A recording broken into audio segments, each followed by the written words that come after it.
स्वा एव सदित्वरिर्विरुधः पारश्वः पुष्पं स्मालान् समर्पयामि हस्तौ प्रक्षाल्य भक्ष्यभोज्यम् अंधस्थान्धो भो भक्षीयमहस्तमहो भो भक्षीयोर्स्थोर्जम्बो भक्षीयरास्वोक्स्तरास्वोकम्भो भक्षीय भक्ष्यभोज्यं समर्पयामि दक्षिणां प्रदक्षिणां नमस्कारान् निवेदयेत ओम व्रते न दीक्षामाप्नोति दीक्षायाप्नोति दक्षिणां दक्षिणा श्रद्धामाप्नोति श्रद्धाया सत्यमाप्यते दक्षिणां प्रदक्षिणां नमस्कारान् समर्पयामि प्रणमामि नमस्करोमि नमामि श्री भगवते चरणकमलेभ्यो नमो नमः व्यासदेवी पूजनम्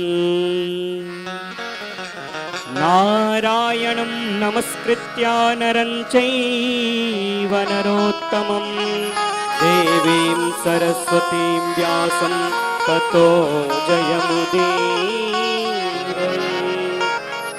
दानार्थे सर्वोपचारार्थे गन्धाक्षतपुष्पाणि समर्पयामि पुष्पं पुष्पमालां च व्यास जी को माल्यार्पण हो रहा, सभी लोग जोरदार तालियां बजाएंगे। माल्यादीनि सुगंधिनि मालित्यादीनि वक्प्रभो मया हृतानि पुष्पाणि पूजार्थं प्रतिगृह्यताम्।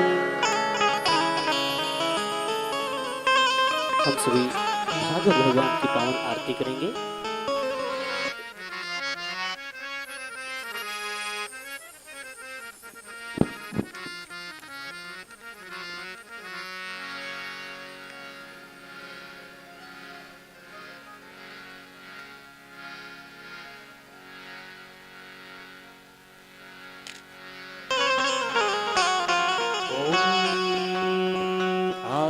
त्रिवार्तिवग्गुरजः विदुर्प्रायिदामभिः दिवः सजातशिवृते वृतद आत्मेकं वर्तते तमः।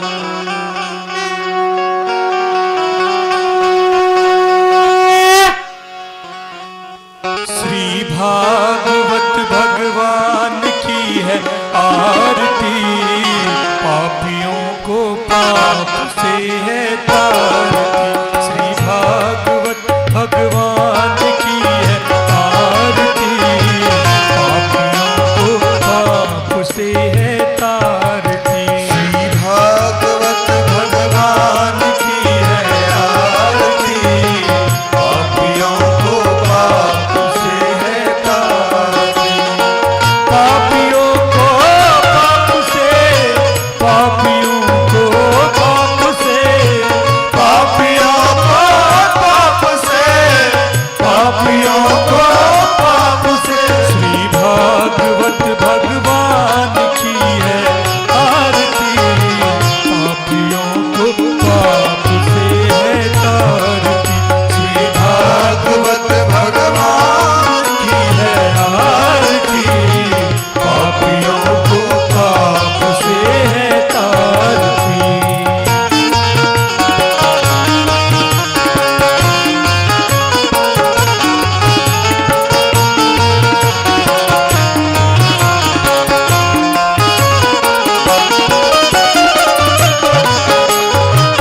मंत्रपुष्पाञ्जलिः हरि ओं मा जग्नेन जग्नमयजं तदेवास्तानि धर्माणि प्रथमान्यासन्न देहनाकं महिमानः सजन्त तत्र पूर्वे साध्याः सन्ति देवाः ॐ नानासुगन्धपुष्पाणि यथा कालोद्भवानि च पुष्पाञ्जलिरमया दत्ता गृहाण परमेश्वरः। प्रेम से बोली भागवत भगवान की जय। श्री राधे।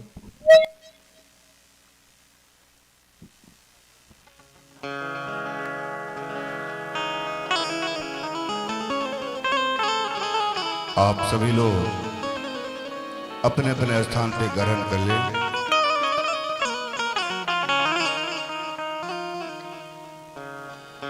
अवध धाम से पधारे कथा व्यास परम पूज्य निशु भरद्वाज गोपी जी का आगमन हो चुका है। अमरपुर ग्रामवासी, नगरवासी, क्षेत्रवासी, जहां तक ये मेरी आवाज जा रही है, आज कथा का विश्राम दिवस है। अभी तक जो भी 6 दिनों तक जो कथा नहीं सुने हो,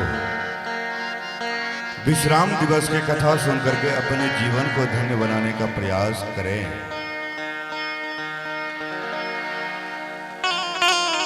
निवेदन करते हुए व्यास भगवान को, जहां कल की कथा में हम सभी भक्तों को आनंद देते हुए श्री कृष्ण रुक्मिणी विवाह में आनंद सभी भक्त लेते हुए वहीं पे भागवत रूपी गंगा में सभी भक्तों को ले चले। जय श्री राम राघव।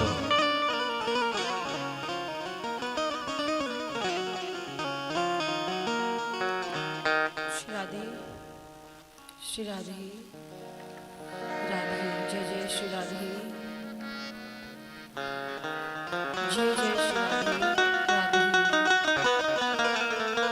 जय जय श्री राधे, जय श्री राम राधे, जय जय श्री राधे राधे, जय जय श्री राधे।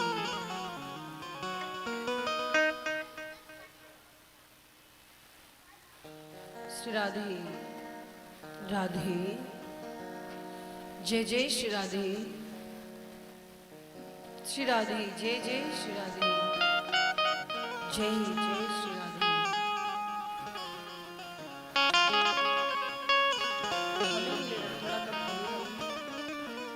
श्री राधे राधे, जय जय श्री राधे, जय जय श्री राधे राधे।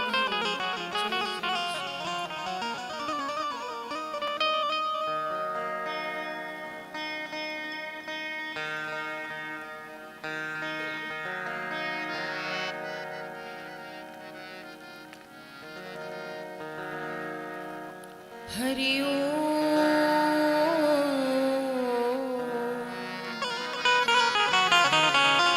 स्वस्ति श्री गणेशाय नमः।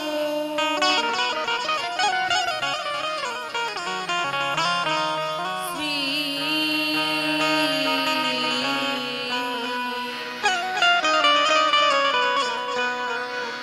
गुरुवे नमः।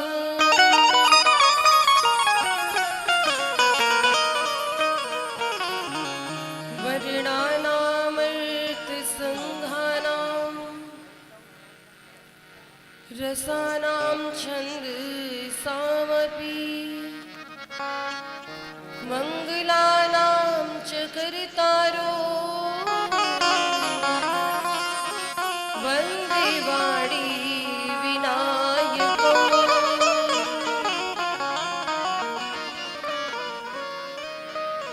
अखण्डमण्डलाकारं व्याप्तं येन चराचरम् तत्पदं दर्शितं येन तस्मै श्रीगुरुवे नमः।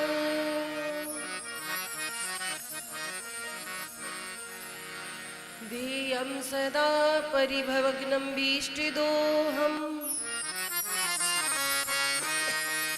तीर्थास्पदं शिवविरञ्चिनुतं शरण्यम्। भृत्यार्त्रिहं प्रणतपालिभवार्धिपोतम् वन्दे महापुरुषते चरणारविन्दम्।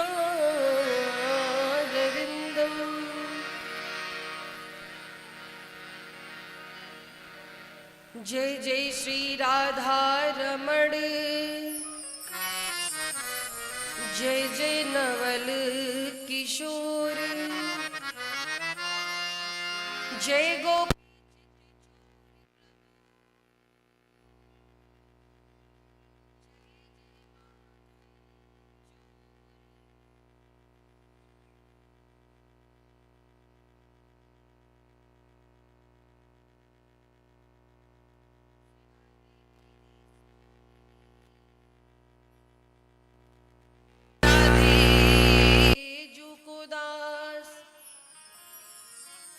जन्म जन्म मोहि दीजिए श्री वृंदावन को वास।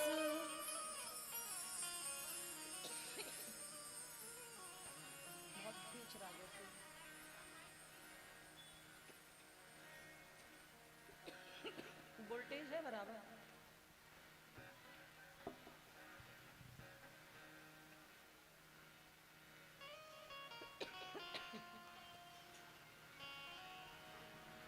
बोली राधे रानी सरकार की जय। परम मंगलमय परात्पर अखिलेश्वर अकारण करुणा वरुणालय भक्त वांछा कल्पतरु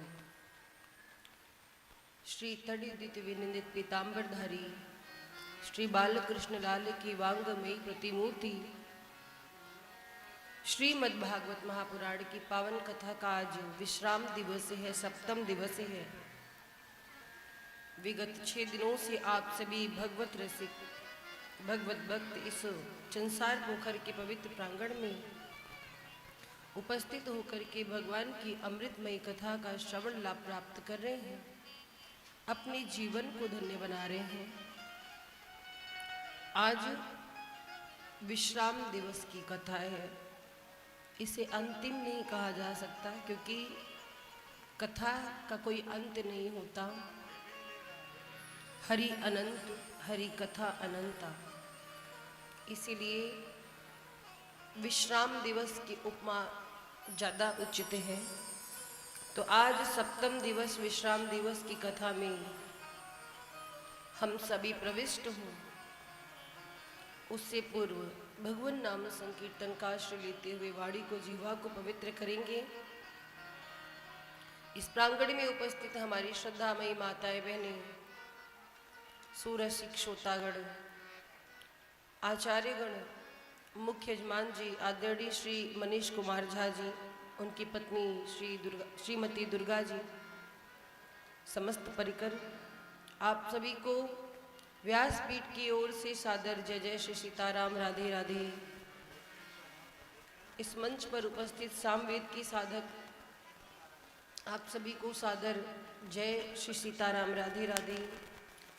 और SS TV अयोध्या के माध्यम से हमारे YouTube चैनल, फेसबुक पेज पर घर बैठे कथा को श्रवण कर रहे भक्तों को सादर जय श्री राम राधे राधे। आइए हम लोग कथा में प्रविष्ट हो, कुछ क्षणों के लिए भगवान नाम संकीर्तन का आश्रय लेंगे, मन को बुद्धि को श्री ठाकुर जी के चरणों में समर्पित करेंगे और श्री गोविंद प्रभु से यही प्रार्थना करेंगे कि आपकी कृपा, आपकी दया दृष्टि ऐसे ही सभी भक्तों पर बनी रहे, स्वस्थ रहें, सभी मस्त रहें, अपने कर्म को बड़ी ईमानदारी से करते रहें और जीवन का आनंद प्राप्त करते रहें। बोली राधे रानी सरकार की।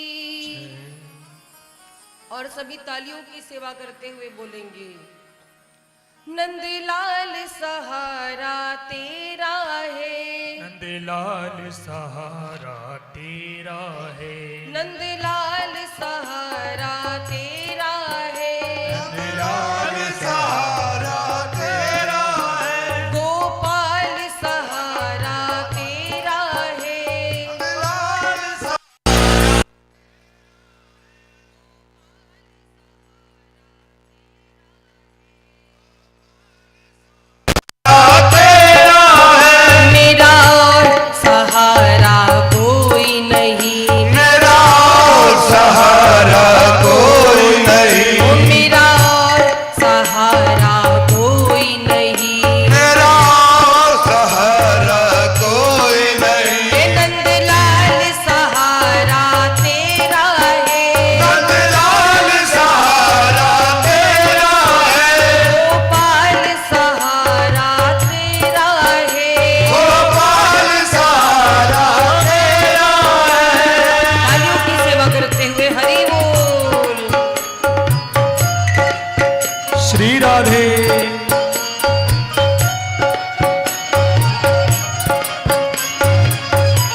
सूनी ही रहती अदालत तुम्हारी, तो सूनी ही रहती अदालत तुम्हारी। नंदलाल सहारा तेरा है, नंदलाल सहारा तेरा है, गोपाल सहारा तेरा है, गोपाल सहारा तेरा है।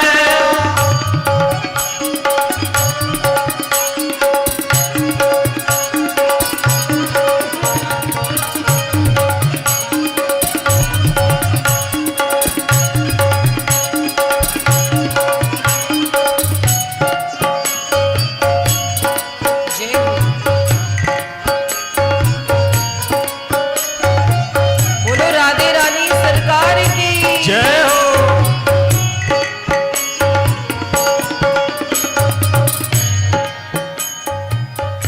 और हे प्रभु, जो दीनों के दिल में जगह तुम ना पाते, जो दिलों के दिल में जगह तुम न पाते, जो दीनों के दिल में जगह तुम ना पाते, जो दिलों के दिल में जगह तुम न पाते, तो किस दिल से होती हिफाजत तुम्हारी, तो किस दिल से होती इबादत तुम्हारी। नंदलाल सहारा तेरा है, नंदलाल सहारा तेरा है, गोपाल सहारा तेरा है, गोपाल सहारा तेरा है, नंदलाल सहारा तेरा है, नंदलाल सहारा तेरा है, गोपाल सहारा तेरा है, गोपाल सहारा तेरा है। मेरा और सहारा कोई नहीं, मेरा और सहारा कोई नहीं, मेरा और सहारा कोई नहीं, मेरा और सहारा कोई नहीं। नंदलाल सहारा तेरा है, नंदलाल सहारा तेरा है, गोपाल सहारा तेरा है, गोपाल सहारा तेरा है, नंदलाल सहारा तेरा है, नंदलाल सहारा तेरा है, गोपाल सहारा तेरा है, गोपाल सहारा तेरा है। बोली राधे रानी सरकार की कल आप सभी ने भगवान के विवाह उत्सव की कथा सुनी। भगवान का विवाह राक्षस विधि से हुआ था। कारण क्या था ये भी आपने सुन लिया। वास्तव में भगवान द्वारिकाधीश श्री नारायण के अवतार हैं और रुक्मिणी जी साक्षात लक्ष्मी स्वरूपा है, लक्ष्मी जी का अवतार है। और लक्ष्मी तो नारायण जी की ही है, सदा सर्वदा थी। इसलिए भगवान को ये हरण की लीला करनी पड़ी, रुक्मिणी जी के हरण की। देखिए आजकल क्या है, विवाह की स्थिति बहुत बदल गई है। विवाह की स्थिति बहुत बदल गई है।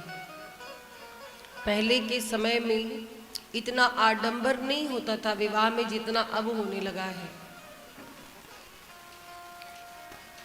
आजकल तो महाराज विवाह में फालतू के खर्चे भी होने लगे हैं। विवाह एक यज्ञ है। वैदिक रीतियों से विवाह संपन्न करना चाहिए। विवाह में विशेष महत्व पूजन का होता है, पर आजकल क्या है, पूजन का कार्य बस कुछ क्षणों का होता है, बाकी तो दिखावा अधिक है। 4 दिन 5 दिन पहले से ही सब कार्यक्रम आरंभ हो जाते हैं। ना पहले के विचार रह गए, ना पहले का व्यवहार रह गया है। पहले इतनी एकता थी, इतना प्रेम था लोगों में। अगर किसी बेटी का विवाह पड़ता गांव में तो वो लगता कि पूरे गांव वालों की बेटी का विवाह है। पूरा गांव मिलकर के बारातियों की सेवा करता था, स्वागत करता था। अभी क्या है, अभी तो बस लोग मौके पे दिखाई देते हैं। अब तो ये चलता है कि वो हमारे यहाँ जितने समय आए थे हम भी उनके यहाँ उतने ही समय जाएंगे, पहले से नहीं जाएंगे। घर के लोगों को ही समय नहीं होता है महाराज। विवाह में एक बात ध्यान रखिएगा, आप लाखों रुपए टेंट पे खर्च कर रहे, करिए, आपका शौक है, आपको भगवान ने दिया है। आप भोजन में कई प्रकार के व्यंजन बनवा रहे हैं, वो भी अच्छी बात है, आपका शौक है, करिए। आप और भी चीजों पर, डेकोरेशन पर खर्च कर रहे हैं, दहेज दे रहे हैं, जो इच्छा कर रही करिए, लेकिन ये ध्यान रखिए कि पूजा पाठ विधि से होना चाहिए। विवाह में पूजा पाठ विधि से होना चाहिए। कहीं कहीं कहेंगे लोग ब्राह्मणों से, अरे पंडित जी जल्दी जल्दी मंत्र समेट दीजिए, समय निकलता जा रहा है। द्वार 4 पे 2 घंटा, नागिन डांस 4 घंटा, फोटो सेक्शन कितनी देर होता है, फोटोबाजी होती है। आजकल कितने आडंबर निकल गए हैं, शर्म आनी चाहिए। हमारा धर्म किस ओर जा रहा है। हम लोग कहते हैं कि सनातन धर्म का सब मजाक उड़ाते हैं, लोग निंदा करते, क्यों? कोई दूसरा मजाक नहीं उड़ा रहा, ये मजाक उड़वाने वाले हम आप हैं। पहले जिस बिटिया का विवाह होता था वो बेटी इतनी सहमी हुई होती थी कि अगर जयमाल कार्यक्रम भी हो रहा है तो नजरें नीची रहती थी। आजकल क्या है, दुल्हन नाचते हुए आती है, चश्मा लगा करके, बंदूक हाथ में लेकर के। शर्म आनी चाहिए, और शर्म आनी चाहिए ऐसे माता पिता को जो ये सब नौटंकी करवाते हैं। ये अच्छी बात है। रिश्तेदार नातेदार क्या, वो तो देखेंगे, उस समय ताली बजाएंगे, बाद में बुराई करेंगे, इनके घर का संस्कार है। हर कार्यक्रम लंबा होगा और जब पूजा की बात आएगी बोलेंगे पंडित जी जल्दी जल्दी समेट दीजिए। पंडित जी जल्दी जल्दी समेटेंगे, जीवन भी ऐसे ही समेट उठता है महाराज। देखो पहले के जमाने में तलाक शब्द नहीं हुआ करता था, अभी तो हर बात पे तलाक। रिश्तों में प्रेम नहीं रह गया है, क्योंकि विवाह को लोगों ने मजाक बना कर रखा है। इतने आइटम बनवा देंगे, कोई खाए ना खाए, वो सब नाली में फेंका जा रहा है। तो ये विवाह में जो झूठे नाटक शुरू हुए हैं उसको बंद करना चाहिए। और एक बात मैं कहना चाहूंगी कथा के माध्यम से, देखो लोग कहते आप धर्माचार्य हैं, आपको कहना चाहिए, तो कहने से तो हम पीछे हटने वाले नहीं, बाकी मानने वाले माने न माने ये तो उनके अपने ऊपर है। जैसे आजकल एक फैशन चला है कि लोग झांकियां सजवाते हैं, राधे कृष्ण जी की झांकी, भोले बाबा पार्वती जी की झांकी बनवाते हैं और उनको भेज देते हैं दुल्हा दुल्हन की अगवानी करने। शर्म की बात है, जगत को नचाने वाले जाकर पब्लिक में नाचते हैं और लोग रुपया लुटाते हैं। ऐसे ऐसे गानों पर राधा कृष्ण जी को नचाया जाता है कि सुन करके शर्मिंदगी हो जाए। देखो आज अगर आप नहीं जागे तो धीरे धीरे सनातन संस्कृति खतरे में आ जाएगी। यह आपको करना है। एक दूसरे को कोसने से कुछ नहीं होगा। आप अपने मन में संकल्प लीजिए कि फालतूबाजी बंद होनी चाहिए। सच पूछिए तो कथाओं में भी झांकियां होती हैं, मैं किसी की निंदा नहीं कर रही। आजकल तो लोग नाच देखना चाहते हैं, नाच देखने के शौकीन होते। क्षमा करना, कहीं लोकगीत का कार्यक्रम हो रहा हो, भोजपुरी गाना चल रहा हो, नृत्यांगनाएं नृत्य करने आई हो अश्लील गीतों पर, तो वहां भीड़ को बुलाना नहीं पड़ता, अपने आप लोग टूट पड़ते हैं। धर्म कार्यों में तो बड़ी समस्या आती है। समस्या ये आती है कि लोगों को जगाना पड़ता है। जो भक्त हैं वो तो आते हैं, पर कलयुग के मानवों की बुद्धि कलुषित तो हो चुकी, कली के प्रभाव में आ चुके हैं। क्या करते हैं महाराज, राधा कृष्ण जी की झांकी बनवाएंगे, उनको डीजे पर नचवाएंगे। अरे जो दुनिया को नचाने वाले हमारी आपकी औकात है, हैसियत है, हम भगवान को नचाएं अपने सामने, रुपया लुटाएं? हाँ, अगर आप चाहते हैं कि आपके यहाँ विवाह में किसी उत्सव में भगवान की झांकी दिव्य हो तो निकालिए झांकी, पर उनको नचवाइए नहीं, उनको आदर से बैठा करके उनको प्रणाम करिए, उनका पूजन करवाइए, इसमें कोई बुराई नहीं। सुंदर आसन पर बैठा करके पांव पूजिए, प्रणाम करिए। गलियों में, सड़कों पे मैंने देखा है नचवाते हैं भगवान को, और उसी में पब्लिक भी खुश रहती है, ताली बजा के राधा जी कितना बढ़िया ठुमका लगा रही हैं, खूब अच्छा लगता है, कैमरा ऑन हो जाता है। धर्म किस ओर जा रहा है विचार करिए, ये आपको विचार करने की आवश्यकता है। एक एक व्यक्ति यदि जाग जाएगा तो फिर ऐसे कार्य जो हो रहे समाज में वो नहीं होंगे। कहीं कहीं हमने देखा है सुदामा जी की झांकी होती है। सुदामा जी का चरित्र आप सुनेंगे आज। कौन थे सुदामा जी आप जानते भी होंगे, लेकिन आज आपको हम बताते हैं कि सुदामा जी कौन है, चर्चा आगे होगी। तो सुदामा जी की चर्चा हो रही थी कि झांकियों में सुदामा जी को उपहास का पात्र बनाया गया, मजाक का पात्र। कहीं कहीं लोग सुदामा जी को नृत्य करवाते हैं, जिसको देख करके मेरे द्वारिकाधीश त्रिलोकी के नाथ रो पड़े, वही सुदामा जी को लोग ताली बजा बजा करके उपहास का पात्र बनाते हैं। कहीं कहीं देखा हमने सुदामा जी से मजाक किया जाता है, कुर्सी रखेंगे फिर हटा लेंगे, सुदामा जी गिर जाएंगे, पब्लिक को ताली बजाने में मजा आता है। ये सब नाटक, ये सब व्यर्थ की चीजें बंद होनी चाहिए। ठीक है, जब तक नहीं ज्ञान है तब तक अपराध हुआ, लेकिन जागरूकता की आवश्यकता है। अब हमें आपको जागने की आवश्यकता है। हमारे यहाँ तो बड़ा विरोध होता है, अयोध्या में कथाओं में झांकियां होती हैं, लेकिन हम लोग भगवान को नृत्य नहीं करवाते हैं। हाँ, आप करो, आपको आनंद है, आप नृत्य करिए। भगवान के उत्सव में नाचना कोई बुरी बात नहीं, आप बिल्कुल नृत्य करिए, पर भगवान के स्वरूप में है कोई भी तो उनको प्रणाम करिए, उनका सम्मान करिए, ना कि आप उनको नचवाइए।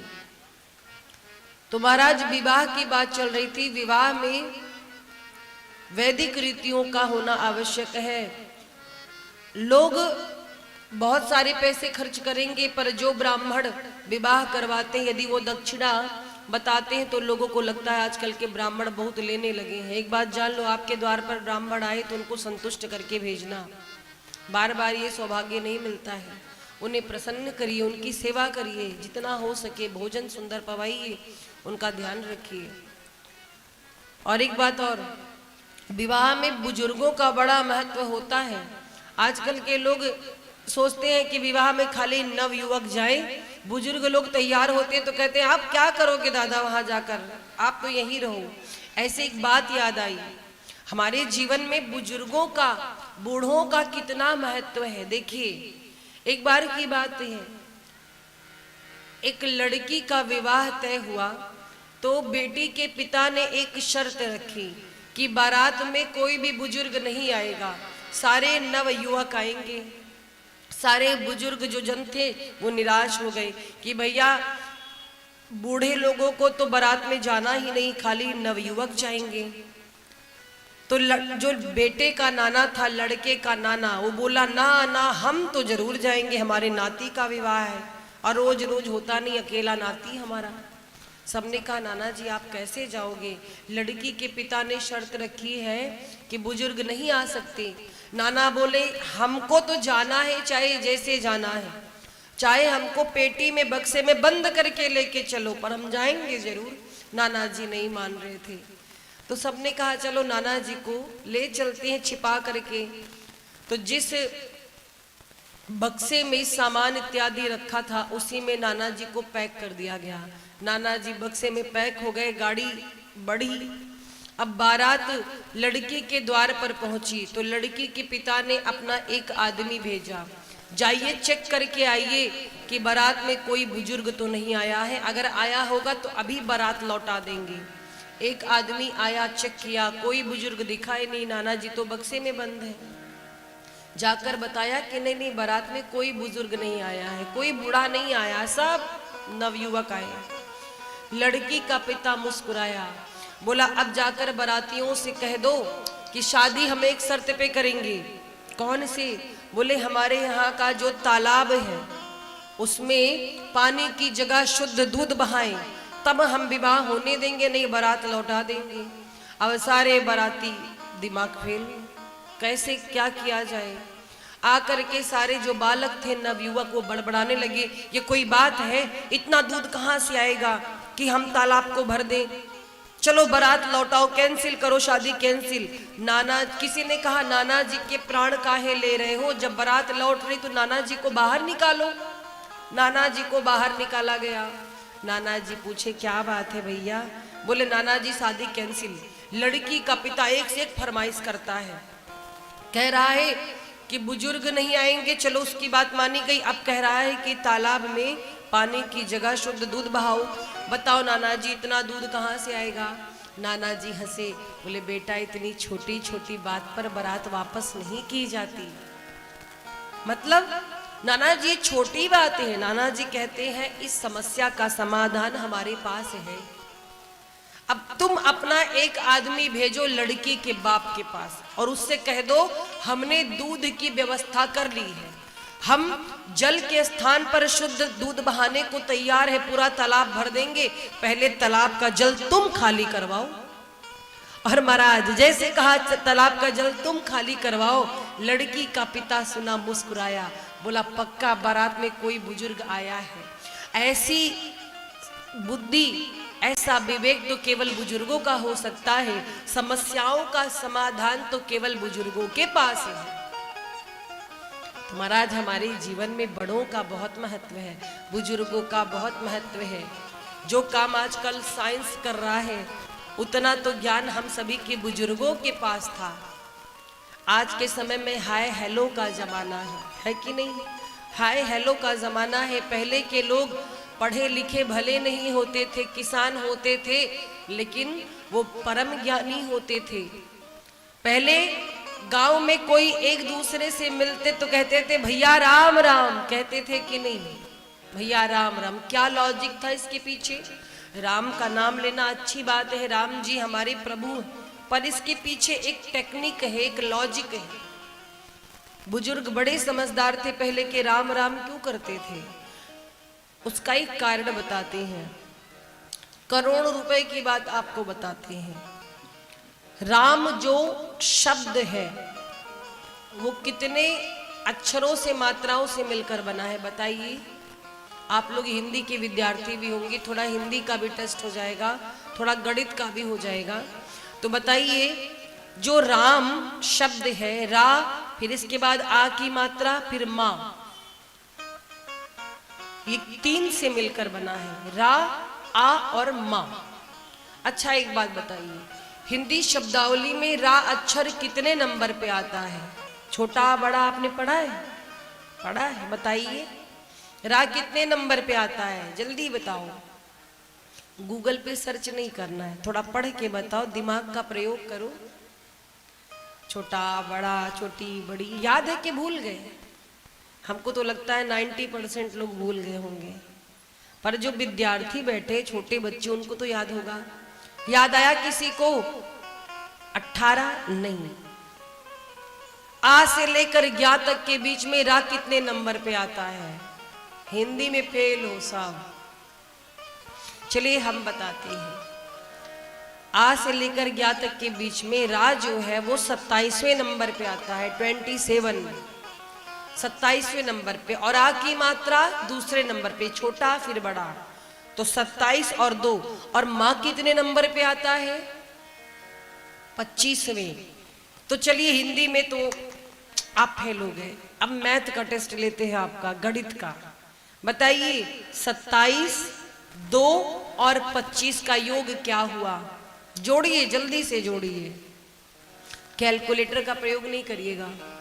27 फिर 2 और 25 कितना हुआ टोटल?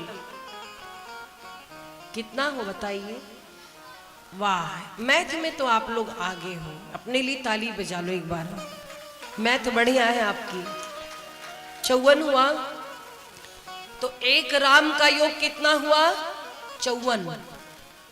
अच्छा, अगर राम राम 2 राम का योग किया जाए, 54 को 54 से जोड़ा जाए तो कितना होगा? 108। आप लोग माला करते हो? माला जो लोग करते होंगे, माला में मन के कितने होते हैं? 108। सीधी सी बात है, आपने अगर किसी को कह दिया राम राम तो समझो आपकी एक माला पूरी हुई। हुई कि नहीं हुई? ये करोड़ रुपए की बात है, याद रखिएगा। आपने किसी को राम राम कह दिया तो आपकी एक माला पूरी हो गई। और आप कहेंगे तो सामने वाला भी प्रत्युत्तर में बोलेगा भैया राम राम, तो उसकी भी एक माला हुई आपके बहाने। बोलो हुई कि नहीं? राम राम कहने के इतने बड़े फायदे हैं महाराज।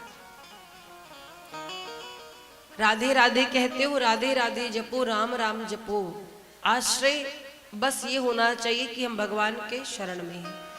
क्योंकि इस कलिकाल में गोस्वामी जी लिखते हैं कि नहीं कलि करम ना भगति विवेकु, राम नाम अवलंबन एकु।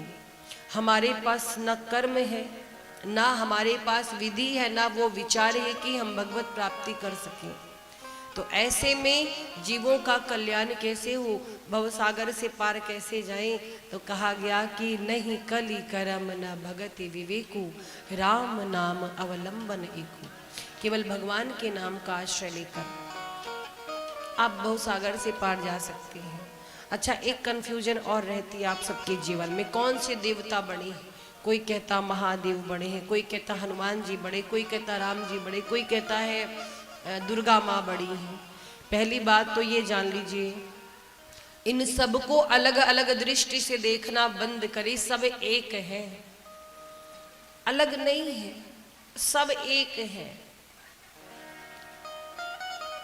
जीवन में प्रणाम सबको करो पर इष्ट किसी एक को बनाओ। इष्ट देवता कौन? जिसके नाम को सदैव आपकी रसना जपती रहे, आपका मुख जपता रहे। हर किसी के एक इष्ट देवता होते हैं। राधे रानी है तो राधे राधे बोलो। ऐसा नहीं कहा जा रहा है कि आप फिर गणेश जी की पूजा ना करो, पूजा सबकी करो। कोई पर्व आता है आप सबको प्रार्थना करो, लेकिन जीवन में किसी एक को अपना आदर्श मानो, इष्ट बनाओ। सब अलग अलग नहीं, एक ही है। जैसे एक पौधा होता है, वृक्ष जो होता है, वृक्ष में कितने भाग होते हैं? जड़ होता है, तना होता है, पत्ती, फूल, फल। अगर किसी पौधे को पानी देना है तो आप उसके अलग अलग पार्ट में पानी नहीं देते, केवल जड़ों में दे देते हैं, और जड़ों से पानी हर जगह पूरे पौधे में पहुंच जाता है। ऐसे ही, ठीक ऐसे ही आप किसी भी एक देवता को याद करेंगे, सारे देवताओं की कृपा बनी रहेगी। और महाराज सब अलग अलग नहीं है, तो ये भेद नहीं करना चाहिए कि ये हमारे भगवान हैं, हम शिव जी के भक्त हैं तो राम जी को नहीं मानते। ऐसा नहीं है। राम जी, शिव जी, मेरे गोविंद, राधे, श्री जानकी जी कोई अलग नहीं है, सब एक है, सब एक ही तत्व हैं। बस अपना अपना भाव है, हम किस भाव में भजते हैं।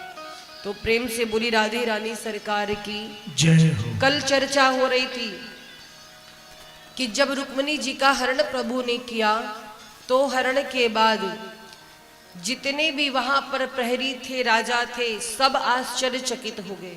प्रभु जब मंदिर के अंदर से, माँ भवानी के मंदिर के अंदर से प्रकट हुए, उस समय एक ऐसा तेज हुआ है कि किसी को ये ध्यान नहीं था कि ये कौन है। ऐसे मंत्र मुग्ध हुए प्रभु के स्वरूप को देख करके। जो सैनिक बल 10,000 सैनिकों का बल है, सब क्या कह रहे हैं?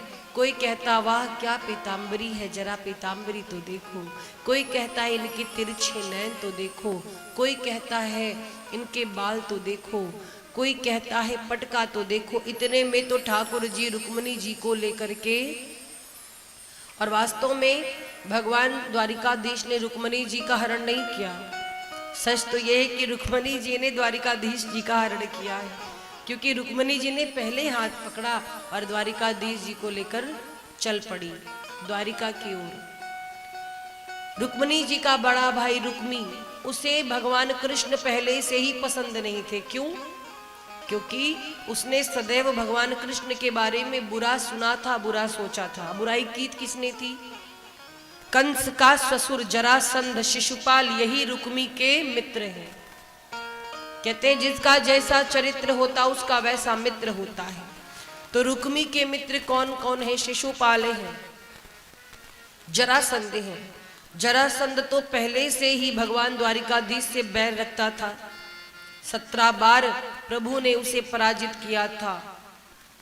तो जरासंध भी शिशुपाल की ओर से युद्ध के लिए आया, प्रभु ने परास्त किया। रुक्मी ने संकल्प लिया कि जा रहा हूं तो अब मैं द्वारिकाधीश को मार करके समाप्त करके अपनी बहन को लेकर लौटूंगा, वरना मैं नगरी में प्रविष्ट नहीं होऊंगा, कुंडनपुर में कभी मुंह नहीं दिखाऊंगा। और रुक्मी रथ लेकर चल पड़ा द्वारिकाधीश के पीछे पीछे। पहले तो उसने द्वारिकाधीश पर बाण चलाई, क्योंकि वो भगवान के प्रभाव को नहीं जानता था। भगवान ने देखा कि अब रुक्मी अति कर रहा है तो रथ को रोका है और प्रभु ने उसके बाणों का उत्तर दिया। और जब रुक्मी पर प्रभु ने प्रहार किया है, रुक्मिणी जी कांपने लगी, हृदय कांप गया। भगवान द्वारिकाधीश के चरणों में गिर पड़ी, प्रभु मेरे भैया है, आप इन्हें कुछ मत कहो। देखो एक बहन का भाव, यही अंतर है। रुक्मिणी जी आज अपने भाई के लिए द्वारिकाधीश के चरणों में गिरकर प्रार्थना कर रहे कि मेरे भाई को कुछ मत कहो, उनका कोई दोष नहीं है, आप उन्हें छोड़ दीजिए, उनका वध ना करिए। और उसी जगह एक भाई कंस था, उसका हृदय कैसा था? एक भाई कंस था जो अपनी बहन देवकी के ही प्राण लेना चाहता था। कहने का मतलब ये नहीं कि सारे भाई बुरे होते हैं और सारी बहनें अच्छी होती हैं, पर इस संसार में देखा गया कुछ कुछ भाइयों का हृदय बड़ा कठोर होता है। माँ के मर जाने के बाद अगर बेटी कभी मायके आती है तो भाइयों से वो प्रेम नहीं मिल पाता है। आजकल के कुछ कुछ भाई भी कंस जैसे होते हैं महाराज। तो रुक्मिणी जी चरणों में गिरकर प्रार्थना करती हैं, प्रभु छोड़ दीजिए, द्वारिकाधीश को दया आती है। द्वारिकाधीश रुक्मिणी जी को देखकर रुक्मी पर दया करते हैं, वापस लेकर के आए रुक्मिणी जी को और बड़े भाव से द्वारिका वासियों ने स्वागत किया है, भव्य विवाह हुआ है। आगे महाराज चर्चा आती है कि रुक्मिणी जी से एक पुत्र ने जन्म लिया है। द्वारिकाधीश और रुक्मिणी के जो पहले संतान हुए हैं उनका नाम प्रद्युम्न जी था। प्रद्युम्न जी कौन? कामदेव के अवतार हैं। कामदेव को शिवजी ने जलाकर भस्म कर दिया था। इसके बाद वही कामदेव शरीर धारण करके भगवान के ही अंश बन करके आते हैं प्रद्युम्न के रूप में। तो प्रद्युम्न जी के जन्म की कथा सुखदेव जी परीक्षित जी को सुनाते हैं। कामास्तु वासुदेवांशो दग्धः प्राग रुद्रमन्युना देहोपपत्तये भूयस्तमेव प्रत्युपद्यता। कामदेव जी प्रद्युम्न के रूप में मां रुक्मिणी के गर्भ में आई। रुक्मिणी जी से प्रद्युम्न जी का अवतार हुआ है, जन्म हुआ है। प्रसूति का ग्रह से ही प्रद्युम्न जी का हरण हो गया है। शंबरासुर नाम का एक दैत्य था, उसने प्रसूति का ग्रह से रुक्मिणी जी ने जहां जन्म दिया था प्रद्युम्न जी को, उसी कक्ष से ही अभी 10 दिन भी नहीं बीते थे, प्रद्युम्न जी को गायब कर दिया है, समुद्र में फेंक दिया। समुद्र में फेंक दिया है और क्या हुआ? प्रद्युम्न जी छोटे से शिशु के रूप में है और एक मच्छ ने निगल लिया, मच्छ के पेट में चले गई।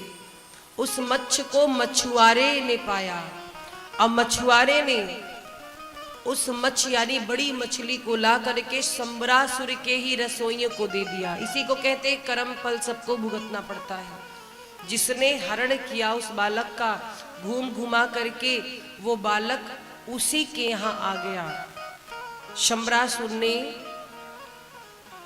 प्रद्युम्न जी का हरण किया, समुद्र में फेंका, समुद्र में प्रद्युम्न जी को मछली ने निगला, मछली को मछुआरे ने ला करके शंबरासुर के रसोइयों को दिया।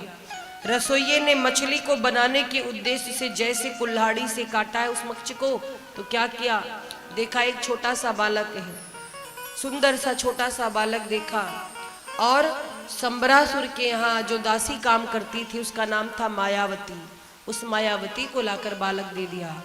शंबरासुर ने देखा तो बड़ा प्रसन्न हुआ। उसको ये नहीं मालूम था कि जिस बालक का हमने हरण किया था वही मेरा काल बनकर आ गया। और ये मायावती कौन है? कामदेव जी की पत्नी रति। रति ने भोले बाबा से कहा था कि आपने मेरे पति को जला दिया, भस्म कर दिया, अब मैं कैसे उनसे मिल सकती हूँ?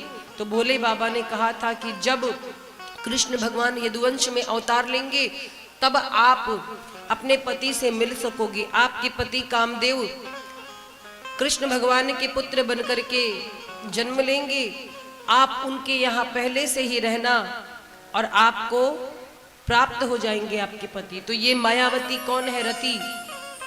रति जी जान गई हैं कि ये मेरे पति हैं पर बालक रूप में है। तो मायावती ने प्रद्युम्न जी की खूब सेवा की, लालन पालन किया।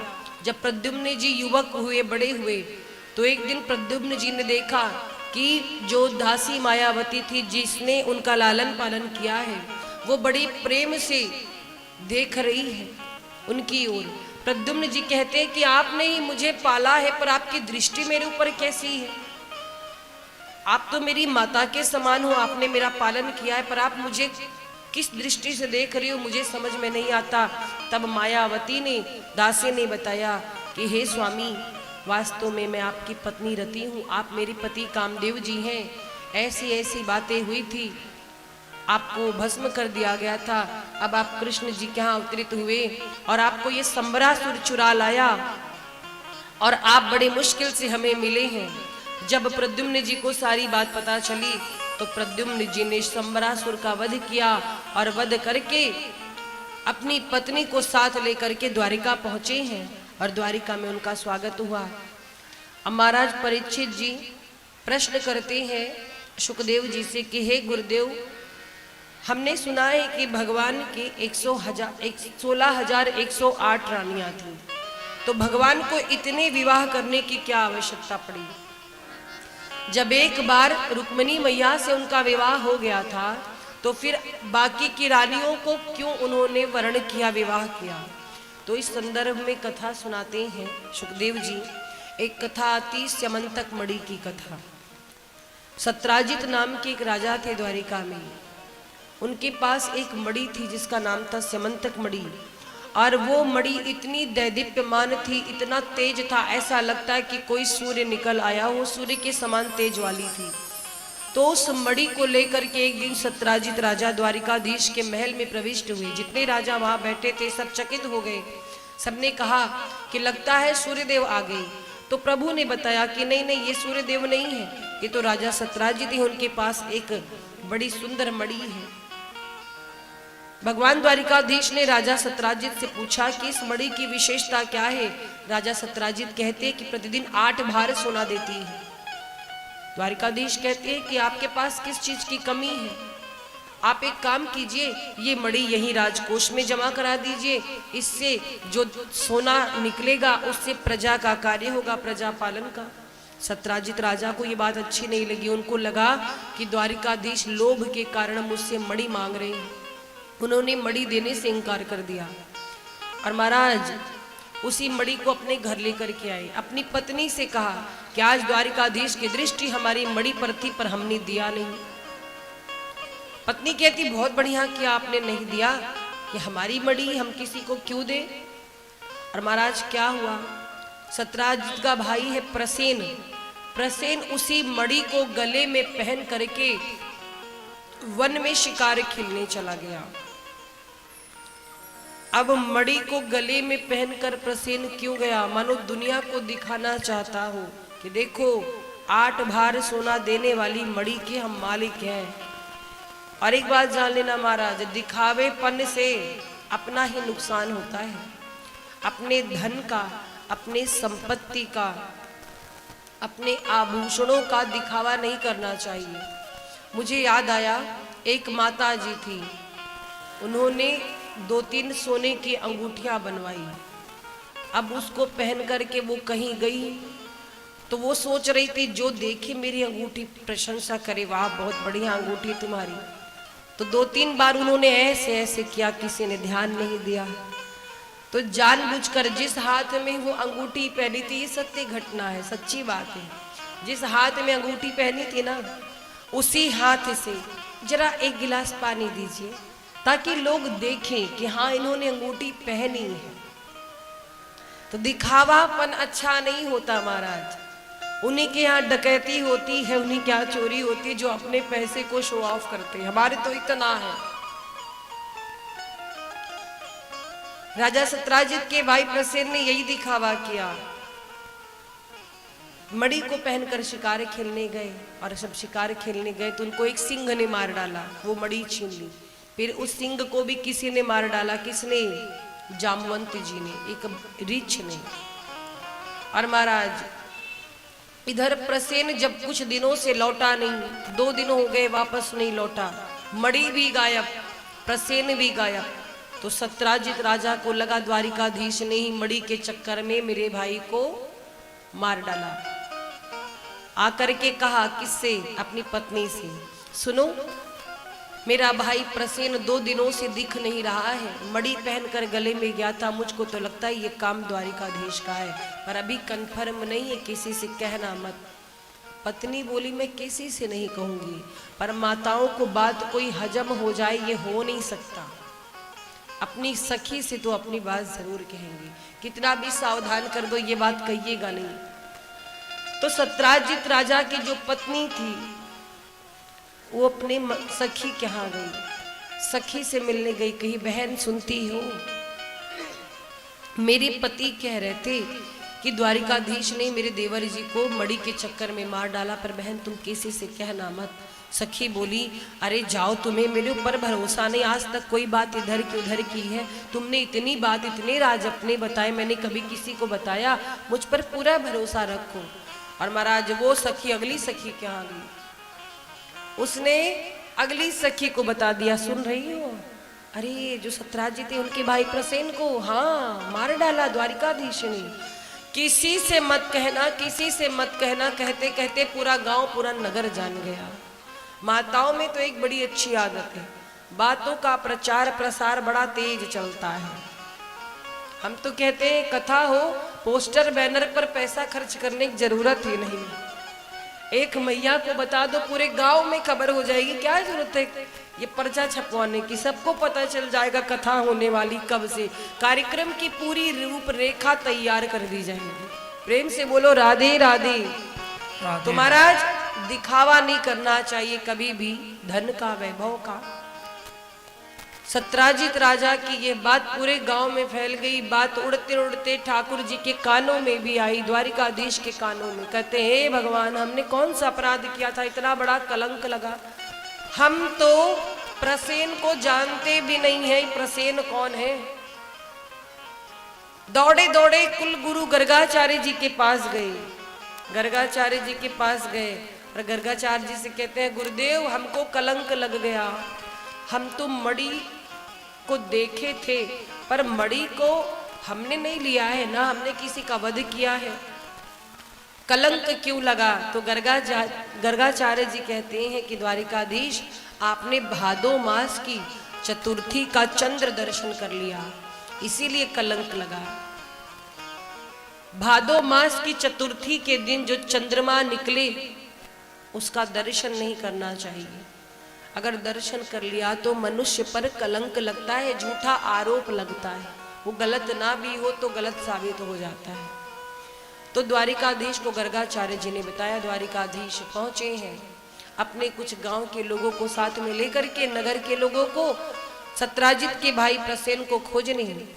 जब खोजते खोजते वन में पहुंचे तो वहां पर प्रसेन का शव मिला। प्रसेन मरा पड़ा था और वहां पर एक सिंह के चिन्ह दिखाई दिए चरणों के। कुछ दूर पहुंचे, चिन्हों का अनुसरण करे तो वहां पर एक सिंह मरा हुआ था। वहां पर क्या मिला? एक रीछ के पैरों के निशान। जब रीछ के पैरों के निशान के पीछे पीछे प्रभु गए हैं लोगों को लेकर, तो क्या देखा? एक गुफा थी। उस गुफा में द्वारिकाधीश गए और देखा जामवंती जी उसी मणि को खेल रही थी। मणि के साथ खेल रही थी जामवंती जी। प्रभु देखते कहते हैं कन्या ये मणि हमको दे दो। जामवंती जी कहती नहीं, ये मणि मेरे पिताजी ने हमको दी, मेरा खिलौना है। प्रभु ने कहा अरे मान जाओ कन्या, इसी मणि के चक्कर में हमें कलंक लगा। ये मणि जिसकी है उसको वापस करनी है, दे दीजिए। पर जामवंती जी रोने लगी, पिताजी पिताजी देखिए कौन आया है। जामवंती जी आए। जामवंती जी दौड़ करके आए और कहते हैं कि आप कौन है? द्वारिकाधीश परिचय देते हैं कि मैं द्वारिका से आया हूं, ये मणि सत्राजित राजा की है और इसे वापस कर दीजिए। जामवंती जी कहते ना ना, मणि तो नहीं देंगे, पहले हमसे युद्ध करिए। युद्ध करो, मणि ले जाओ। और महाराज 28 दिनों तक बिना विश्राम के युद्ध चला है द्वारिकाधीश और जामवंत जी का।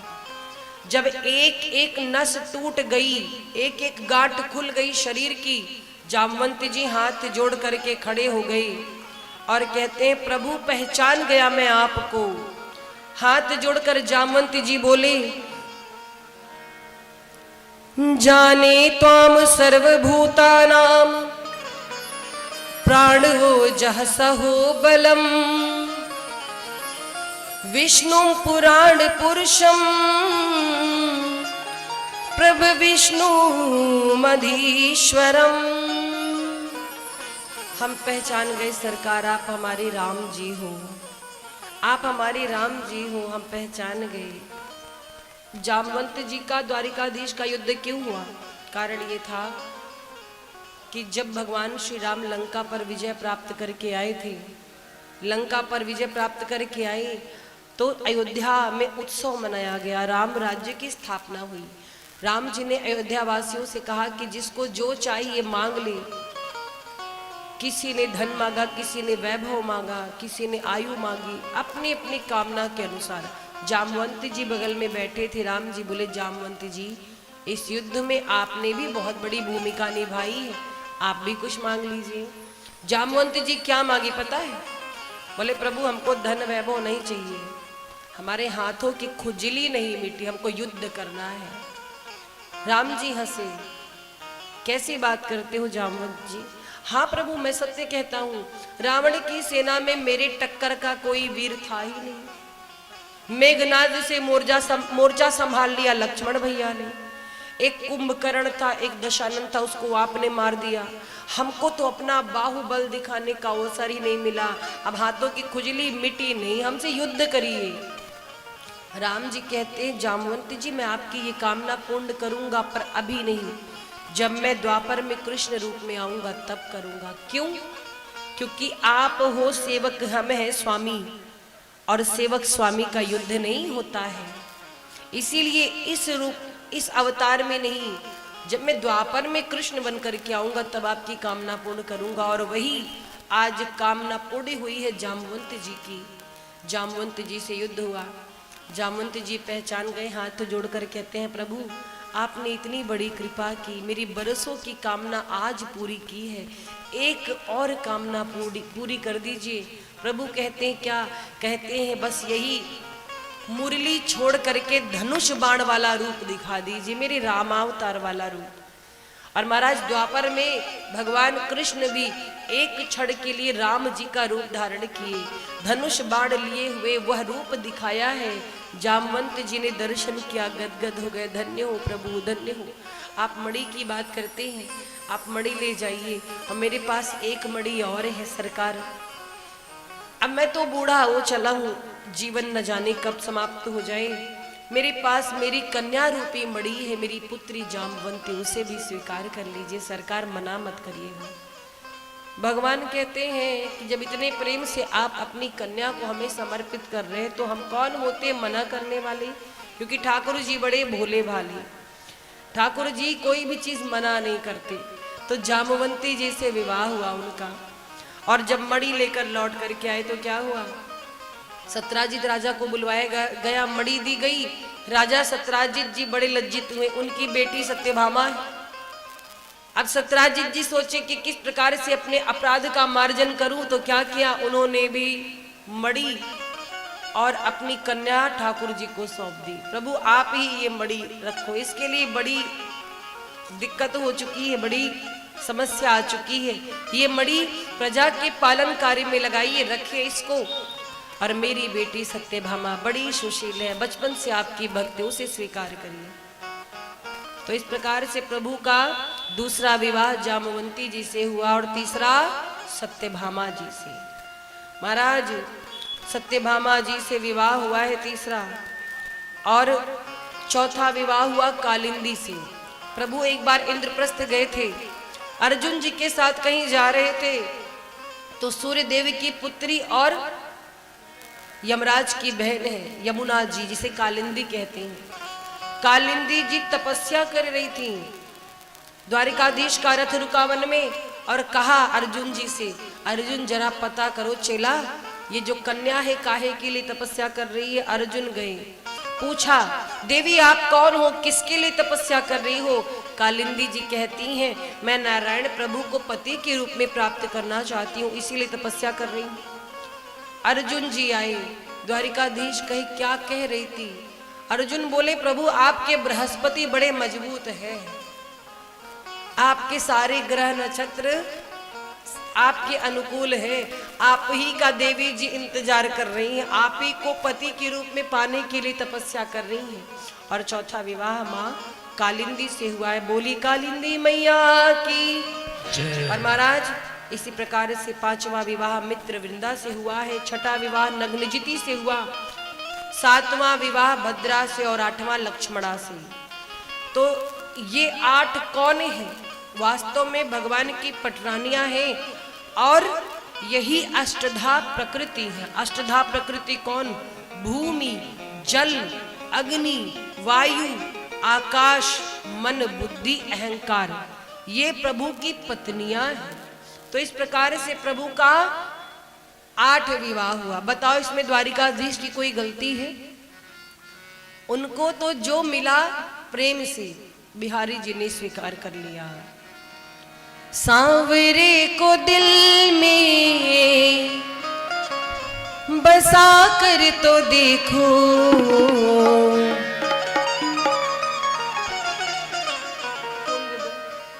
सांवरे को दिल में बसा कर तो देखो, एक बार वृंदावन में आकर के देखो, एक बार वृंदावन में आकर तो देखो, बड़ा ही दयालु है बाके बिहारी, बड़ा ही दयालु है बाके बिहारी, दुनिया से मन को हटा करके देखो, दुनिया से मन को हटा करके देखो,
से मन को हटा करके देखो।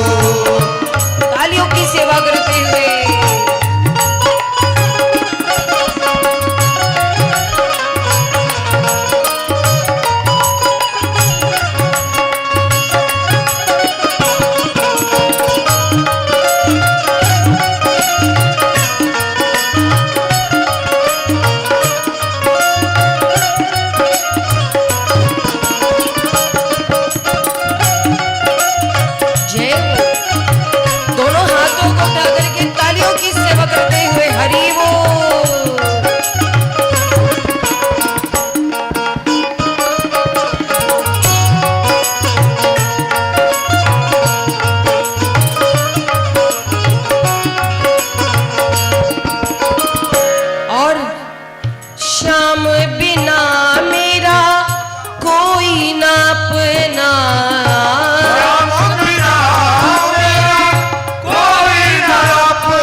वृंदावन में आकर तो देखो, एक बार वृंदावन में आकर तो देखो।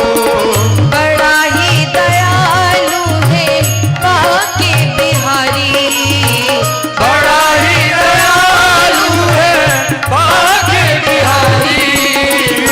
दुनिया से मन को हटा करके देखो, दुनिया से मन को हटा करके देखो। दुनिया से मन को हटा करके देखो, दुनिया से मन को हटा करके देखो। बोलिए वृंदावन बिहारी लाल की जय हो। और महाराज इस प्रकार से प्रभु के 8 विवाह हुए।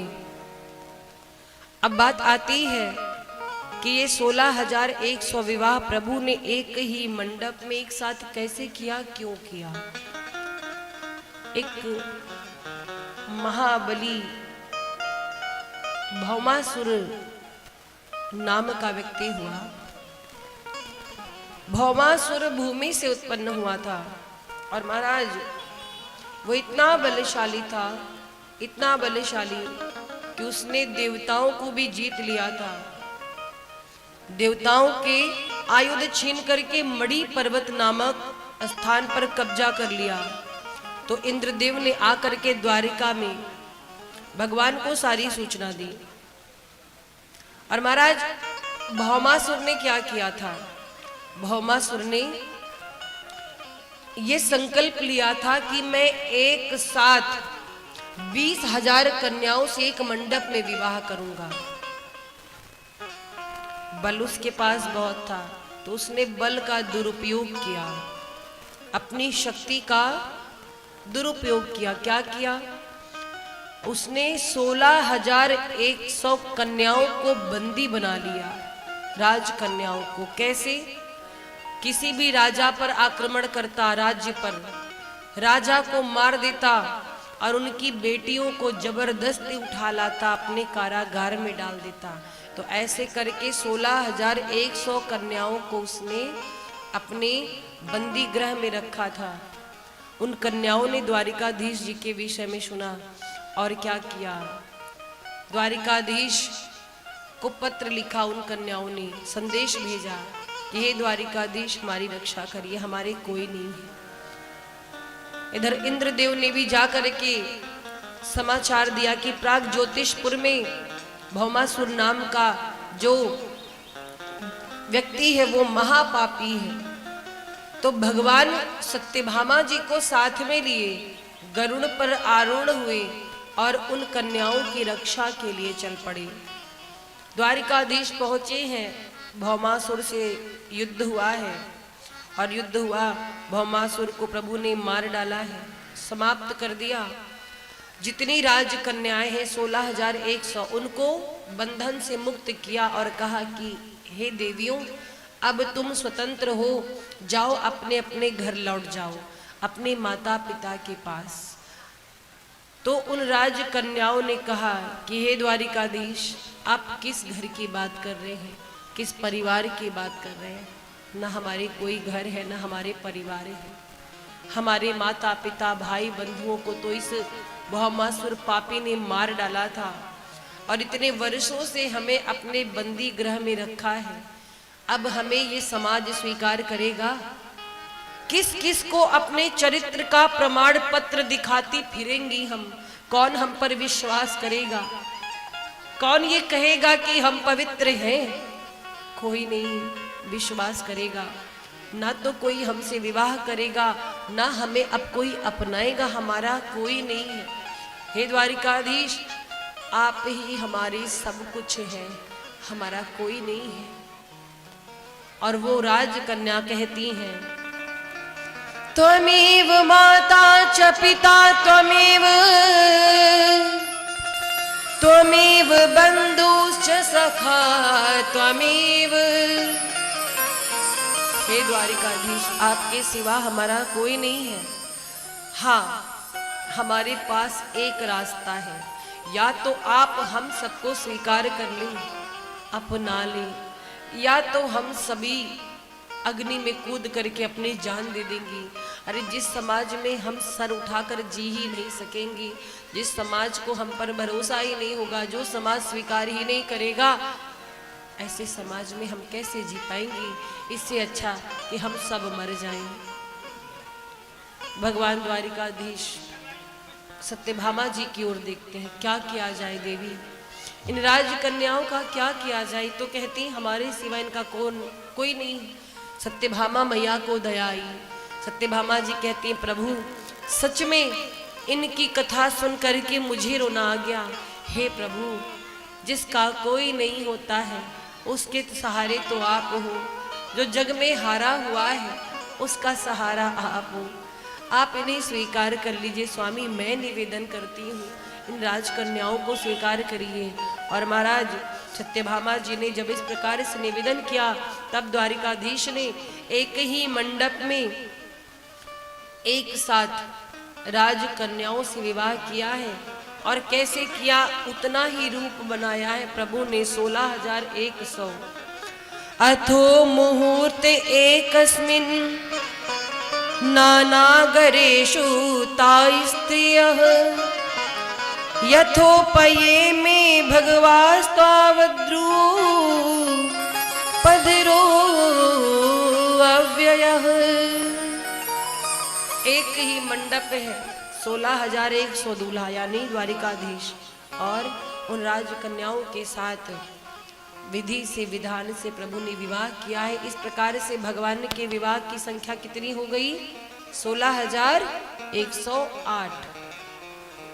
तो प्रभु ने जो किया वो विवशता में किया। प्रभु ने किसी को जीवन देने के लिए विवाह किया है, किसी के प्राणों को बचाने के लिए विवाह किया। और महाराज वर्णन आता है कि द्वारिकाधीश का परिवार कितना बड़ा था। तो परिवार कितना बड़ा था? राधे प्रेम से बोलिए द्वारकाधीश भगवान की जय हो। अरे माताओं बहनों, आप लोग जयकारा आज भर लगा लो, कल से नहीं, अपने घर में जयकारा लगाना। हाँ, आज भर, आज कथा का विश्राम दिवस है, आज भर जयकारा लगाइए, फिर अपने घर में जयकारा लगाते रहिएगा। क्या जयकारा लगाते हैं? प्रेम से बोलिए द्वारकाधीश भगवान की। श्रीमद् भागवत कथा ज्ञान यज्ञ में पधारे हमारे सभी श्रद्धालुओं को हार्दिक अभिनंदन, स्वागत है। हमारे कुछ मान भाव आए हैं, उनका नाम लेंगे। पंकज कुमार दास वार्ड पार्षद जो हैं, वार्ड नंबर 7 से वार्ड नंबर 7 जो ब्यास जी को सम्मानित करेंगे, उनके धर्म पत्नी भी है श्वेता दास जी, अंग वस्त्र से ब्यास जी को सम्मानित करेंगे। तो आप लोग क्या करेंगे? जोरदार, ये भी बताना पड़ेगा। लगता है आप लोग कथा सुने हैं लेकिन ये सब नहीं सीखे। हाँ, तो क्षमा चाहेंगे लेकिन मजबूर है, बोल देना पड़ता है। और ब्यास जी के द्वारा माला अर्पण श्वेता दास जी को। एक बार गरज करके तालियां होनी चाहिए। बोली राधे राधे। अंत भला तो, क्योंकि आज अंतिम है ना। जो भी अभी तक ना आ पाए हो इस यज्ञ में, वो आज की कथा, अंतिम दिवस की कथा सुन करके अपने जीवन को धन्य बनाने का प्रयास करें, क्योंकि फिर ये साल भर के बाद ये मेला आपको मिलेगा। ये यज्ञ है, ज्ञान यज्ञ है, इसमें ज्ञान मिलता है। इसलिए फिर पुनः निवेदन करते हुए व्यास भगवान को श्री कृष्ण। राधे राधे श्री राधे। तो महाराज चर्चा आती है कि भगवान का परिवार कितना बड़ा था। अब सोचो 16,108 रानियां हैं, प्रत्येक रानी से 10-10 बेटा 1 बेटी हुई। कितने? 10 बेटा और 1 बेटी। अब बच्चों की संख्या आप काउंट करते रहना कितने हुए, वो आंकड़ा आप निकाल लेना। बस इतना जानिए कि प्रभु का परिवार जो था वो बहुत बड़ा था और गृहस्थी जीवन जो था बड़ा ही आनंददायक। एक दिन की बात है, भगवान रुक्मिणी जी से विनोद करने लगे। सभी रानियां बड़ी शांत हैं, बड़ी अच्छी हैं, लेकिन जो रुक्मिणी जी है ना, उनका स्वभाव कैसा है। इतना समय हो गया पर रुक्मिणी जी कभी भी द्वारिकाधीश से रूठी नहीं थी। और सत्यभामा जी तो बात बात पे रूठ जाती थी। भाई दहेज लेकर आई थी ना, मड़ी साथ में लेकर के आई थी, तो सत्यभामा जी तो रूठ जाया करती थी, पर रुक्मिणी जी का कभी भी मुख उदास नहीं हुआ, हमेशा मुस्कुराती रहती। तो एक दिन की बात है, द्वारिकाधीश जी रुक्मिणी जी के भाव को देखना चाहते थे। थोड़ा सा मजाक किया, विनोद किया कि रुक्मिणी जी नाराज होती हैं कि नहीं, इसीलिए थोड़ा सा उन्हें क्रोध दिलाया। तो क्या कहा, भगवान द्वारिकाधीश आए बैठे रुक्मिणी जी के पास, कहते हैं देवी एक बात बताओ, मेरे मन में बहुत दिन से एक चीज चल रही थी, मैं पूछूं? रुक्मिणी जी कहते हैं पूछिए प्रभु। अच्छा ये बताओ रुक्मिणी देवी, इस संसार में बड़े बड़े राजा थे, बड़े बड़े नरपति बलवान थे, जो हर मामले में मुझसे बहुत आगे थे, सुंदर भी थे, धनवान भी थे, बलवान भी थे, तो आपने सबको छोड़कर हम ही को क्यों चुना? हम में ऐसी क्या विशेषता थी? रुक्मिणी जी सोच रही हैं, बच्चे इतने बड़े बड़े हो गए हैं, अब जाकर ये बात पूछी जा रही है। रुक्मिणी जी मुस्कुराई, कहती प्रभु आपको क्या हो गया, कैसी बातें कर रहे इतने दिनों बाद? नहीं देवी, मेरी बातों का उत्तर दो। आपको पता है मैं कितना बड़ा डरपोक हूँ, जरासंध के भय से मैं यहाँ कर छुपा हूँ द्वारिका में, मैं रण छोड़ू हूँ, तो मैं तो इतना बड़ा डरपोक हूँ और देखने लायक भी नहीं हूँ, इतना काला काला सा हूँ, सांवला सा हूँ, बड़ा सुंदर भी नहीं हूँ, ना तो बलवान हूँ ना तो सुंदर। आज तक मेरे माता पिता का पता है ही नहीं, जन्म कहीं और लिया, पालन पोषण कहीं और हुआ। तो क्या सोच करके तुमने शिशुपाल को ठुकरा दिया, बड़े बड़े राजाओं को ठुकरा दिया और मुझे स्वीकार कर लिया। और अभी समय है, जैसे ये बात कही समय है, तो रुक्मिणी जी की आंखों से झरझर झरझर आंसू बहने लगे। भगवान देखना चाहते थे कि रुक्मिणी जी क्रोधित होती कि नहीं, लेकिन रुक्मिणी मैया क्रोधित नहीं हुई, आंखों से झरझर झरझर आंखों से झरझर झरझर आंसू बह रहे थे। तो रुक्मिणी जी रोते रोते बेहोश हो गई, गिर पड़ी, मूर्छित हो गई। ठाकुर जी को दया आई, वो हंसने लगे कि इतना कुछ जानने के बाद, सुनने के बाद भी रुक्मिणी जी नाराज नहीं। आजकल की माताएं हमारा छोटी छोटी बात पर अच्छा, माताएं जब गुस्सा होती हैं तो उनका रूप देखिए। हर कोई नाराज होता है, मानते हैं, लेकिन एक चीज है, क्रोध में एक काम बहुत बढ़िया होता है, पता है क्या? सामान बहुत बढ़िया पैक होता है। अभी कहीं घूमने जाना हो, रिश्तेदारी में विवाह हो, माताओं से कह दीजिए, बहनों से कि चलना है, 15 दिन पहले से पैकिंग होगी, लेकिन हो नहीं पाती, लास्ट तक कुछ ना कुछ छूटा ही रहता है। ये साड़ी भी रख लूं, वो भी रख लूं, ये भी ले चलूं, और उसी जगह थोड़ा सा क्रोध दिला दो, नाराज हो जाए, फिर देखो 2 मिनट में बैग पैक होता। जा रही हूं मायके, रहना आराम से। जो काम 15 दिन में नहीं हो पाता, क्रोध में इतनी जल्दी बैग पैक होता है कि पूछो नहीं। फिर उसमें कोई निर्णय नहीं लेना होता, जो सामने आए ये भी खींचा, वो भी खींचा रखा, बच्चों का हाथ पकड़ा, चलो चलो नानी के घर चलते हैं। तो महाराज, क्रोध में कुछ काम तो बहुत बढ़िया होता है। तो रुक्मिणी जी मूर्छित हो गई, भगवान को दया आई, माथे पर रुक्मिणी जी के पसीने की बूंद है। भगवान ने यहाँ पर 4 भुजाधारी का रूप बनाया। एक भुजा से पंखा झल रहे हैं, दूसरे भुजा से पानी की छींटे मुख पर देते हैं, और दोनों हाथों से रुक्मिणी जी को उठा लिया गोद में। और महाराज, अब रुक्मिणी जी की जब मूर्छा दूर हुई तो रुक्मिणी जी ने उत्तर दिया है, और कितना सुंदर उत्तर दिया है। द्वारिकाधीश ने जो जो प्रश्न किए थे, सबका उत्तर माता रुक्मिणी देती हैं। कहते हैं, प्रभु आपने कुछ गलत नहीं कहा, आपने जितनी बात कही ना, उन सब का उत्तर सुनिए। आपने कहा कि हमारा तुम्हारा कोई मेल नहीं है, तुमने हमें कैसे चुन लिया? तो हे प्रभु, सच में आपका और हमारा कोई मेल नहीं था। क्यों? क्योंकि कहाँ आप प्रकृति से परे और कहाँ मैं प्रकृति से आबद्ध एक नारी, साधारण नारी। आप प्रकृति से परे हैं, हमारा आपका मेल तो ऐसे भी नहीं हो सकता। आप तो पुराण पुरुषोत्तम हैं, और ये मेरा सौभाग्य है कि आपने मुझे अपना लिया। द्वारिकाधीश जी मुस्कुराते हैं। दूसरी बात कहती हैं कि आपने कहा मेरे माता पिता का पता नहीं है, तो सच है प्रभु, कैसे पता रहेगा आपके माता पिता का? आप तो स्वयं जगत पिता हैं, पूरे संसार का पालन करने वाले हैं।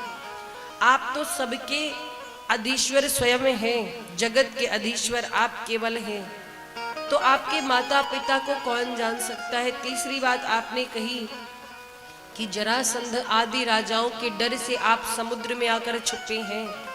तो प्रभु, मैं एक बात जानती हूँ, समुद्र में आकर छुपने का भी एक रहस्य है। क्या रहस्य बताया? कहती हैं, प्रभु, जिस हृदय में अविद्या होती है, अज्ञानता होती है, जहाँ पर राग द्वेष होती, कपट होता है, आप उस हृदय में वास नहीं करते। आप तो आत्मा रूपी हृदय में छिप करके रहते हैं, इसका ये अर्थ है। द्वारिकाधीश मुस्कुराए, और आज पता चला कि रुक्मिणी जी सुंदर के साथ साथ विद्वान भी हैं। रुक्मिणी जी कहती है, चौथी बात, प्रभु आपने कहा कि आप इतने काले हैं तो भी मैंने विवाह क्यों किया? तो सुनिए, आप इतने काले हैं तब इतना कमाल करते हैं, और कहीं गोरे होते तो न जाने क्या हो जाता। यदि नंदलाला तुम होते लली तो गले कट जाते करोड़न के। आप काले होकर के इतना कमाल किए, गोरे होते तो न जाने क्या होता।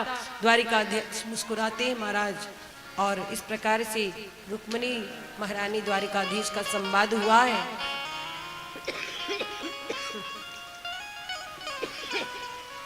एक दिन नारद जी ने सोचा कि इतने सारे विवाह हुए हैं भगवान की, और झगड़ा खूब होता होगा। यहाँ तो एक पत्नी से पटती नहीं है, घर में किचकिच होती रहती है, तो भगवान की इतनी रानियां हैं, पक्का झगड़ा होता होगा। भगवान कृष्ण की गृहचर्या देखने पहुंच गई, गृहस्थी कैसी है। और जब गए हैं नारद जी ने, तो नारद जी ने सब वहां पर एकदम अनुकूल पाया। क्या पाया? नारद जी को लग रहा होगा कि भगवान तो एक है, और आज मैं चल करके झगड़ा करवाऊंगा, किसी न किसी रानी को भड़काऊंगा कि प्रभु आपसे प्रेम नहीं करते। तो क्या किया? सबसे पहले रुक्मिणी महारानी के कक्ष में गए। रुक्मिणी जी के कक्ष में गए तो देखा भगवान वहां थे। सोचा जब ये यहाँ है तो पक्का सत्यभामा जी के कक्ष में नहीं रहेंगे। आज जाके सत्यभामा से बोलूंगा कि द्वारिकाधीश हमेशा रुक्मिणी जी के कक्ष में बैठे रहते, आपसे बात नहीं करते। रुक्मिणी जी ने खूब सेवा की। आइए नारद जी पधारिए। बढ़िया सेवा की, पूजन किया, 2 लड्डू खिलाए बड़े बड़े। नारद जी ने लड्डू खा लिए। अब पहुंचे जब जामवंती सत्यभामा के कक्ष में, जामवंती जी के कक्ष में गए, वहां भी भगवान को देखा। सत्यभामा के कक्ष में गए, वहां भी देखा। सोचे चक्कर क्या है, जिधर जाता हूं उधर ही रहते हैं ये, कोई गुप्त द्वार होगा, उधर ही से पहुंच जाते होंगे पक्का। फिर आगे बढ़े, कालिंदी जी के कक्ष में गए, देखा प्रभु वहां भी बैठे थे। अब महाराज कालिंदी जी भी 2 लड्डू बड़े बड़े ले आई। नारद जी पाई, अब नारद जी के यहां तक लड्डू आ गया। बाहर निकले, द्वारिकाधीश पकड़ लिए। नारद जी अभी तो और भी महारानियां हैं हमारी। अरे अभी तो 4 ही हुई हैं, अभी 16,104 बची हैं, चलिए उनके यहाँ का भी लड्डू खा लीजिए। नारद जी कहते नहीं प्रभु हो गया, देख लिया हमने आपकी गृहस्थी। और नारद जी ने जब देखा तो भगवान द्वारिकाधीश कहीं पर अपने बच्चों को रथ और घोड़ों की शिक्षा दे रहे थे। रथ को कैसे चलाया जाता है, किस प्रकार से युद्ध किया जाता है।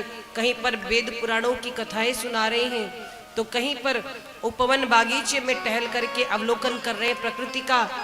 नारद जी ने देखा, नारद जी आश्चर्यचकित हो गए और आश्चर्यचकित होकर के भगवान से क्षमा मांग करके आए। महाराज गृहस्थ जीवन इतना आसान नहीं होता है। गृहस्थी में बहुत समस्याएं आती हैं। सारी समस्याओं को झेलते हुए जो आनंद में रहते हैं, प्रसन्न रहते हैं, भगवान ऐसे भक्तों से बड़े खुश रहते हैं। किसको इतनी जिम्मेदारियां दी हैं, उसके बाद भी हमें ये भजता है, समय निकालता है हमारे लिए। तो महाराज भगवान श्री कृष्ण की गृहस्थी बहुत श्रेष्ठ गृहस्थी है। इतनी बड़ी गृहस्थी होने के बाद भी सारी रानियां आपस में प्रेम करती हैं और सभी बड़ी सौहार्द के साथ रहती हैं और सब द्वारिकाधीश से भी प्रेम करती, सम्मान करती हैं। सुखदेव जी आगे राजा नृप की कथा सुनाते हैं परीक्षित जी को, और पौंड्रक की काशीराज की कथा सुनाते हैं, किस प्रकार से पौंड्रक राजा का प्रभु ने उद्धार किया। एक बार की बात है, एक राजा पौंड्रक हुआ, उसने भगवान द्वारिकाधीश का अभिनय किया। जैसे द्वारिकाधीश है वैसा रूप बना लिया, वैसा श्रृंगार करता, वैसा मुकुट पहनता, वैसा ही सुदर्शन चक्र धारण करता, और यहाँ तक कि नकली गरुड़ भी मंगा लिया था। नकली सुदर्शन, नकली गरुड़ भी। अब पूरे नगर में कह दिया कि मैं ही वासुदेव हूं, मेरा नाम वासुदेव पौंड्रक है, मैं ही असली भगवान हूं। अब 2-4 चमत्कार दिखा दिए। उसका मित्र था काशीराज। काशीराज ने कहा कि ऐसा है कि तुम बनो भगवान, मैं तुम्हारा प्रचार प्रसार करूंगा, खूब कमाई आएगी, दोनों मिल बांट लेंगे। काशीराज पूरे नगर में प्रचार कर दिया कि द्वारिकाधीश असली भगवान नहीं है, असली भगवान पौंड्रक है। अब तो 2-4 करामात दिखा दी और इसी को देख करके पूरी जनता पौंड्रक को भगवान मानने लगी। हमारे यहाँ महाराज यही समस्या है, आजकल चमत्कार को ही नमस्कार है। ज्ञान वैराग्य की बात कोई नहीं सुनना चाहता।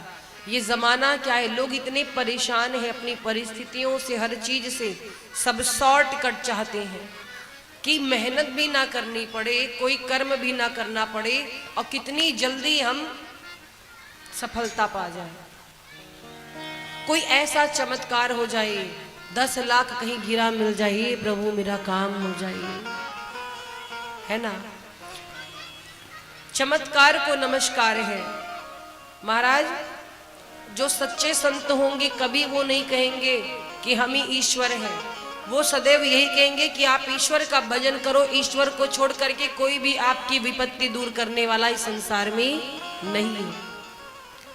लेकिन सबसे बड़ी बात होती भरोसे की। देवताओं को बदल देते हैं। कुछ देवता की पूजा किए, उन्होंने फरियाद नहीं सुनी तो बोलेंगे अरे वो तो सुन नहीं रहे, अब दूसरे के यहाँ चलो। नहीं पहुंच जाएंगे चादर चढ़ाने के लिए, कहीं कुछ लोग पहुंच जाएंगे चर्च में जाएंगे, मोमबत्ती जलाएंगे, कोई नहीं सुना तो गॉड सुनेंगे। छोटी छोटी बात पर जैसे आप देवता बदल लेते, सोच बदल लेते, ऐसे कल्याण होने वाला नहीं है। प्रेम होना चाहिए मीराबाई जी जैसा। कितना भी जीवन में परीक्षाएं हो, कितनी भी समस्याएं, पर मीराबाई जी ने अंत तक गिरधर गोपाल में विश्वास रखा है, उनकी सायुज्य मुक्ति हुई। आज भी उन पर खोज चल रही है, और किसी और युग में नहीं, इसी कलयुग में मीरा मैया ने द्वारिकाधीश को प्राप्त किया है, अपने गिरधर गोपाल को प्राप्त किया है। तो महाराज ये भाव छोड़ दीजिए कि वो और कोई युग था भगवान सुनते थे, ये कलयुग है भगवान नहीं सुनेंगे, ऐसा नहीं है। अब देखो हम आप इतने बड़े धर्मात्मा नहीं कि भगवान हमारे लिए धरती पर आकर के अवतार देंगे उसी रूप में, हमें उपदेश देंगे अर्जुन की तरह। भगवान तो गुरु के रूप में भी मिल जाते हैं, माता पिता के रूप में भी मिलते हैं उपदेश देने के लिए, बस हम स्वीकार नहीं कर पाते।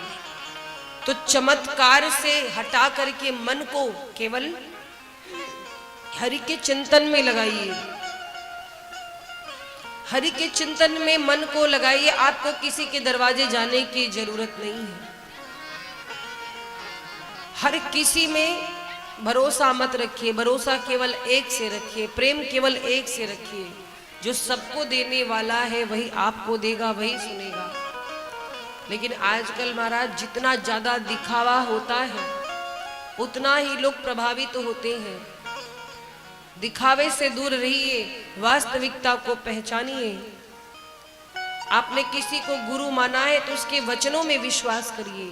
शबरी जी ने अपने गुरु मतंग मुनि के वचनों में विश्वास किया और उन्हें श्री राम जी के दर्शन हुए। राम जी के पास सबरी जी नहीं गई, राम जी खुद सबरी मैया के पास चल करके आए। तो भाव अगर सच्चा होगा तो ईश्वर किसी ना किसी रूप में आएंगे। जरूरी नहीं है कि चार भुजाधारी रूप धारण करके अस्त्र शस्त्र लेकर के प्रभु आएंगे। प्रभु किसी भी रूप में आकर के आपकी लाज बचा सकते हैं, प्रभु किसी भी रूप में आकर के आपकी सहायता कर सकते हैं और करते हैं।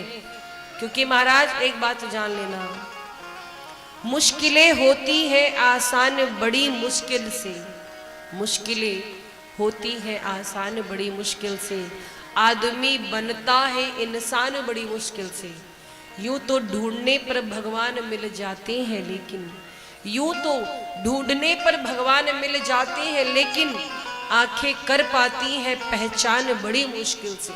कभी कभी ईश्वर हमारे सामने होते हम नहीं पहचान पाते, अपनी अल्पज्ञता के कारण, अज्ञानता के कारण। तो ईश्वर किसी भी रूप में मिल सकते हैं, किसी भी। अच्छा, आप लोग ट्रैवल करते हैं, यात्रा करते हैं, देखिए विश्वास क्या होता है। आप यात्रा करते हैं, गाड़ियों में बैठते, ट्रेन में बैठते, प्लेन में बैठते हैं या फोर व्हीलर से जाते हैं। जो गाड़ी ड्रॉप कर रहा होता है, जो गाड़ी चला रहा होता है, कितना बड़ा भरोसा आपका उसके ऊपर होता है कि नहीं? भरोसा ये होता है कि ये जो ड्राइवर है या जो गाड़ी चला रहा है वो हमें हमारे गंतव्य तक सुरक्षित पहुंचा देगा। और इसीलिए आप आंख बंद करके गाड़ी में सो भी जाते हैं, भरोसा ही तो है। आप ट्रेन में बैठते हैं तो आप यही सोचते हैं कि ट्रेन हमें हमारे गंतव्य तक ले जाएगी, भरोसा रहता है कि नहीं? अगर भरोसा ना होता तो आप कभी ना बैठते, और बैठते भी तो आप देखते रहते गाड़ी कैसे चल रही, लेकिन नहीं, आपको नींद भी आ जाती। क्यों? क्योंकि आप निश्चिंत हैं, आपको चलाने वाले पर भरोसा है। ऐसे ही भरोसा परमात्मा पर रखिए। जिस परमात्मा ने जीवन दिया है वो कभी हमारे साथ गलत नहीं करेगा, लेकिन आपको भी अपने कर्म को सही रखने की आवश्यकता है। लोग कहते हैं हमने कभी किसी का कुछ नहीं बिगाड़ा, फिर भी भगवान हमारी सुनते नहीं है, हमें कष्ट दे रहे। ऐसा नहीं, आपने जाने अनजाने में कोई भूल ऐसी की होगी जिसका परिणाम आपको मिल रहा है, आपके प्रारब्धों का फल है। कभी कभी पता भी नहीं होता है, हमसे अपराध हो जाते हैं। और महाराज कर्म फल तो सबको भुगतना पड़ता है, चाहे वो कोई भी हो। कर्म फल सबको भुगतना पड़ता है। तो पौंड्रक ने स्वयं को वासुदेव मान लिया, भगवान मान लिया, और काशीराज के कहने पे द्वारिकाधीश को पत्र के द्वारा ललकारा। प्रभु ने आकर के पौंड्रक को समाप्त किया, उद्धार किया काशीराज और पौंड्रक का। आगे कथा आती है महाराज। एक बार की बात है, भगवान द्वारिकाधीश द्वारिका में बैठे थे, उनके पास 2 जगह से पत्र आया। अच्छा देखिए, समझने वाली बात है। एक बार भगवान द्वारिकाधीश बैठे थे तो उनके पास 2 जगह से पत्र आया। कहां से आया? एक पत्र आया है इंद्रप्रस्थ से। इंद्रप्रस्थ जानते क्या है? ये पांडवों की राजधानी थी। इस समय में जो दिल्ली है ना, दिल्ली का प्राचीन नाम इंद्रप्रस्थ था। तो भगवान बैठे हैं अपने सिंहासन पर, उनके पास 2 जगह से पत्र आया। कहां से? एक तो पांडवों ने राजसूय यज्ञ का निमंत्रण भेजा था, और दूसरा पत्र आया था जरासंध के द्वारा, जो राजा कैदी। राधे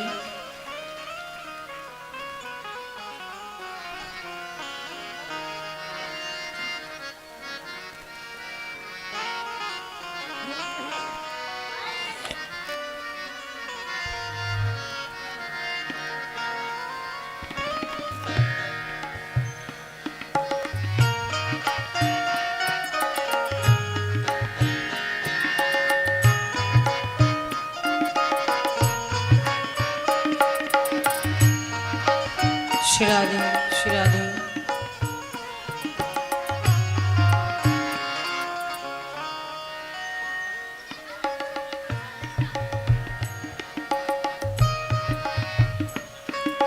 आप भक्तों से निवेदन है, कृपया अब ऐसे बीच में नहीं आएंगे, क्योंकि अगर विशेष कहीं जाना ना हो तो थोड़ा बैठिए, इसके बाद आपको समय दिया जाएगा। कारण ये आने से कथा में थोड़ी बाधा पड़ती है, आप समझ सकते हैं। तो आप मैया लोगों से निवेदन है, आप कथा के मध्य नहीं आएंगे, और क्योंकि इससे थोड़ी बाधा पड़ती है और कथा में बाधा प्रयास होना चाहिए कि ना हो। राधे राधे। तो महाराज पत्र आया है, राजसूय यज्ञ का निमंत्रण आया द्वारिकाधीश के पास, और एक पत्र आया है जरासंध को। जरासंध ने कुछ राजाओं को कैद कर रखा था। अच्छा एक बात बताओ, आपके पास 2 जगह से इनविटेशन कार्ड आए। एक जगह से किसी यज्ञ का निमंत्रण आए जहां भोजन इत्यादि की व्यवस्था हो, और दूसरा आपके पास किसी ने अगर मैसेज दिया है या पत्र भेजा है कि हम कष्ट में हैं, मेरे पास आइए, तो पहले आपको कहाँ जाना चाहिए? जो कष्ट में है, जो दुख में, उसके पास जाना चाहिए कि आपको किसी पर्व पर जाना चाहिए, अनुष्ठान में? बोलो कहाँ जाना चाहिए? पहले जो कष्ट में वहां जाना चाहिए ना। यही स्थिति द्वारिकाधीश के साथ है। द्वारिकाधीश के पास राजाओं का पत्र आया है जिनको जरासंध ने बंदी बनाया है, और एक पत्र आया है पांडवों के पास से राजसूय यज्ञ का निमंत्रण। लेकिन द्वारिकाधीश पहले जिनको कष्ट था उनके पास नहीं गए। कहाँ गए? राजसूय यज्ञ में। पांडवों के कारण एक पंथ 2 काज करने के लिए द्वारिकाधीश इसलिए वहां पर गए कि पांडवों के राजसूय यज्ञ में जाएंगे तो हमारा दोनों कार्य हो जाएगा, एक पंथ 2 काज। तो भगवान द्वारिकाधीश पधारे हैं इंद्रप्रस्थ, और इंद्रप्रस्थ में भगवान जरासंध को मारने की लीला रचते हैं।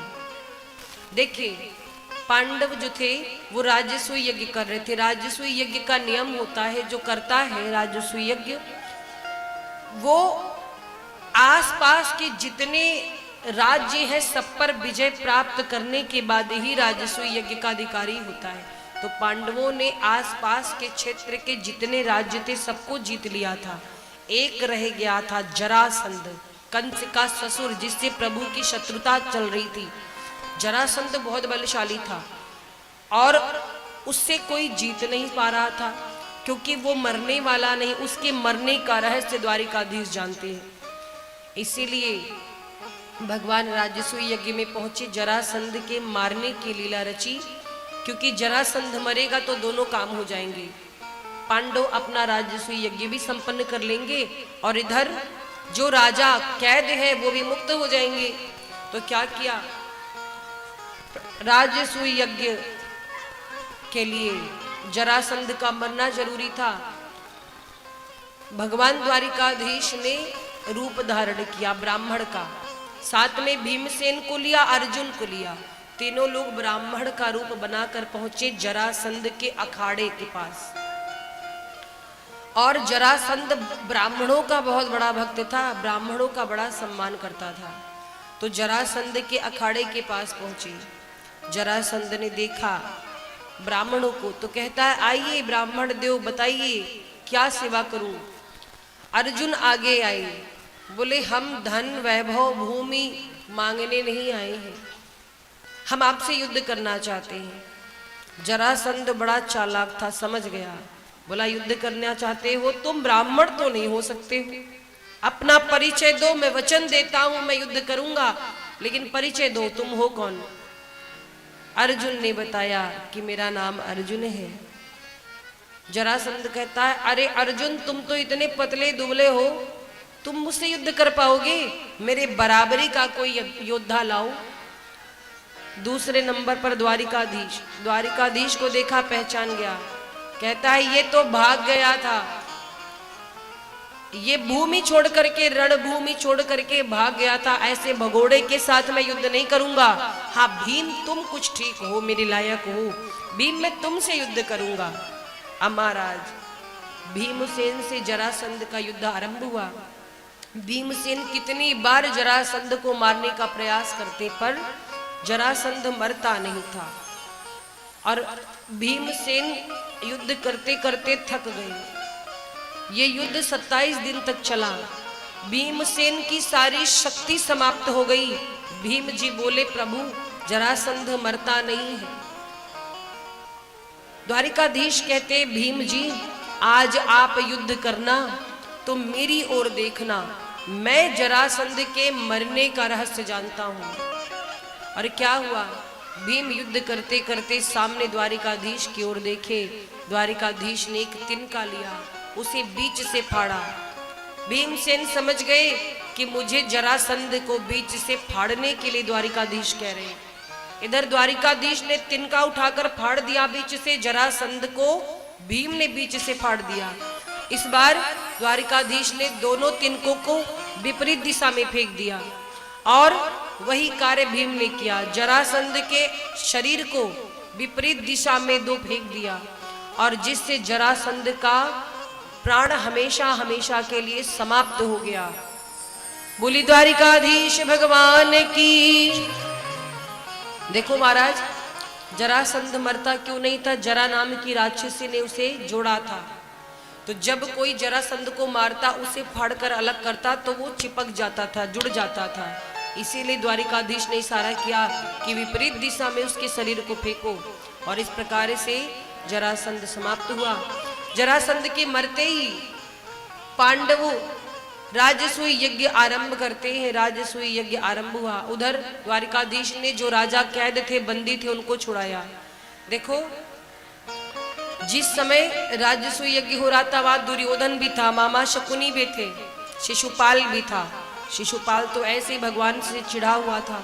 तो हुआ क्या, पांडवों ने सबसे अग्र पूजा द्वारिकाधीश की। राजसूय यज्ञ शुरू करने से पहले जो अग्रिम पूजा हुई वो द्वारिकाधीश की हुई। द्वारिकाधीश की पूजा हुई। शिशुपाल खोलने लगा, पहले से ही जल रहा था कि इस द्वारिकाधीश ने मेरी पत्नी, होने वाली पत्नी को हर लिया था। शिशुपाल लगा गाली देने। द्वारिकाधीश समझाती है, शिशुपाल वाणी पर नियम रखो, संयम रखो, मत बोलो मत बोलो। लेकिन महाराज द्वारिकाधीश को अभद्र शब्द कहने लगा। शिशुपाल गालियां बकने लगा। द्वारिकाधीश कहते, शिशुपाल जितना गाली बकना है बक लो, जितना तुम्हें कटु वचन कहने कह लो, 100 गाली तक क्षमा करूंगा। और इसके बाद इसी सुदर्शन से तुम्हारा शीश काटूंगा। द्वारिकाधीश मौन थे, इसका मतलब क्या कि डरपोक हैं? नहीं महाराज, द्वारिकाधीश डरपोक नहीं है। हमारे यहाँ कहा जाता है पहले किसी को बातों से समझाइए, मुलाकातों से समझाइए, उसके बाद भी ना समझ में आए तो लातों से समझाइए। तो लातों के भूत बातों से नहीं मानते, कहीं कहीं प्रयोग करना पड़ता है। देखो हमारे यहाँ सनातन संस्कृति में दो चीज की परंपरा है, शस्त्र और शास्त्र की। शास्त्र से समझाओ तो अच्छी बात है, नहीं समझ में आता तो शस्त्र उठाना पड़ता है।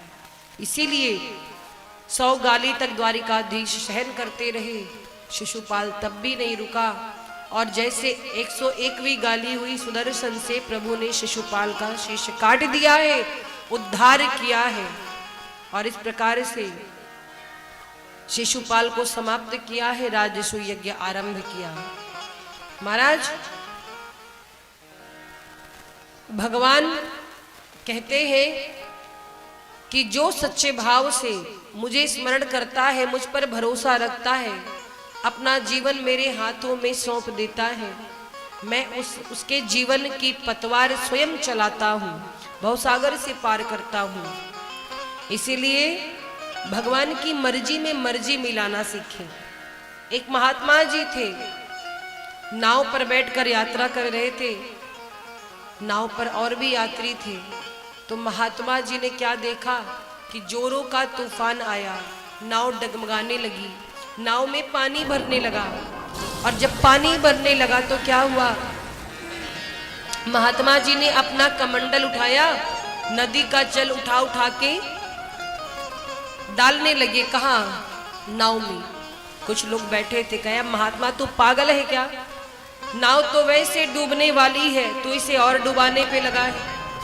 महात्मा जी कुछ बोले नहीं। थोड़ी देर बाद तूफान शांत हुआ, नाव अपने आप किनारे पर लग गई। महात्मा जी ने देखा कि नदी से पानी निकल रहा है बाहर। तो महात्मा जी ने क्या किया, कमंडल से नाव में भरे हुए जल को बाहर वापस नदी में डालने लगे। कुछ लोग बोले ये महात्मा पागल है, अभी नाव डूब रही थी तो ये नाव को डुबाने पे लगा था, और अब पानी निकल रहा है बाहर अपने आप, तो ये पानी बाहर निकाल रहे, कर क्या रहे हो? महात्मा जी बोले हम पागल नहीं हैं, हम भगवान की मर्जी में मर्जी मिला रहे थे। हमने देखा तूफान आया, नाव में पानी भर रहा है, मुझे लगा कि भगवान इस नाव को डुबाना चाहते, तो हमने कहा प्रभु इस नाव को आप डुबाना चाहते हैं, 1 घंटा में डुबाना चाहते हैं, चलो हम ही सहयोग करते, 15 ही मिनट में डूब जाए। लेकिन फिर देखा कि नाव किनारे पे लग गई, तूफान शांत हो गया। हमें लगा कि अब हरि की इच्छा है कि ये नाव किनारे पर लग गई है, बच जाए, तो हम अपने कमंडल से पानी बाहर निकालने लगे। तो इसे कहते भगवान की मर्जी में मर्जी मिलाना। हो तेरी मर्जी का मैं हूँ गुलाम, हे प्रभु हम आपकी मर्जी में मर्जी मिलाएंगे, ये भाव होना चाहिए। हो तेरी मर्जी का मैं हूँ गुलाम, मेरे अलबेले राम, मेरे अलबेले राम, मेरे अलबेले राम, मेरे अलबेले राम, मेरे अलबेले राम, मेरे अलबेले राम, मेरे अलबेले राम, मेरे अलबेले राम। तेरी मर्जी का, तेरी मर्जी का मैं हूँ गुलाम, ओ तेरी मर्जी का मैं हूँ गुलाम, मेरे अलबेले राम,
जब हार जाओ तो भगवान से एक ही बात कहना, प्रभु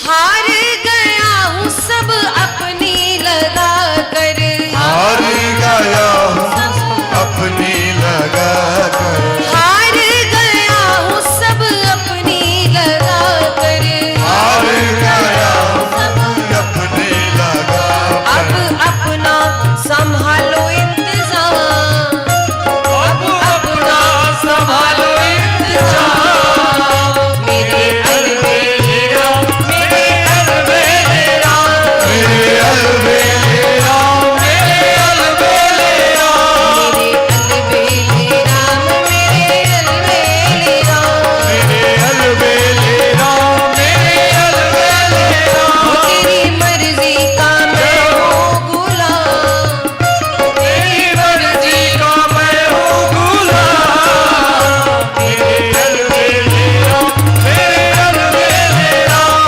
मेरे अलबेले राम, मेरे अलबेले राम, अलबेले राम, मेरे अलबेले राम, मेरे अलबेले राम, मेरे अलबेले राम, अलबेले राम, मेरे अलबेले राम, मेरे अलबेले राम, मेरे अलबेले राम, मेरे अलबेले राम, मेरे अलबेले राम, मेरे अलबेले राम,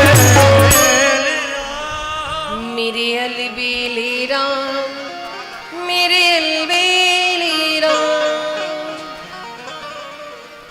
महाराज, जीवन में कुछ चीजें भगवान पर छोड़ देनी चाहिए, बस आप उनकी मर्जी में मर्जी मिलाते रहो। यही तो संतों का जीवन है। महाभारत का नाम आपने सुना होगा। इतनी बड़ी महाभारत क्यों हुई जानते हैं? द्रौपदी की वाणी से। महाभारत की चर्चा करते हुए सुखदेव जी कहते हैं कि इतनी बड़ी महाभारत जो हुई है, दो भाइयों के बीच में इतना बड़ा युद्ध हुआ, कितने सारे लोगों के प्राणों की बलि हुई, क्यों? एक वाणी ने सब कुछ करा दिया। जहां पर इंद्रप्रस्थ में राजस्व यज्ञ हो रहा था, दुर्योधन भी गया था, शकुनी मामा भी गए थे, पांचवा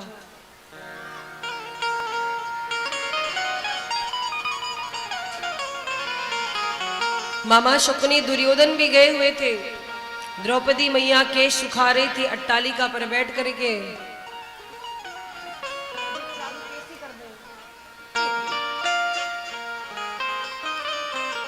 द्रौपदी जी ने जब दुर्योधन को देखा है तो एक बहुत बड़ी बात बोल दी।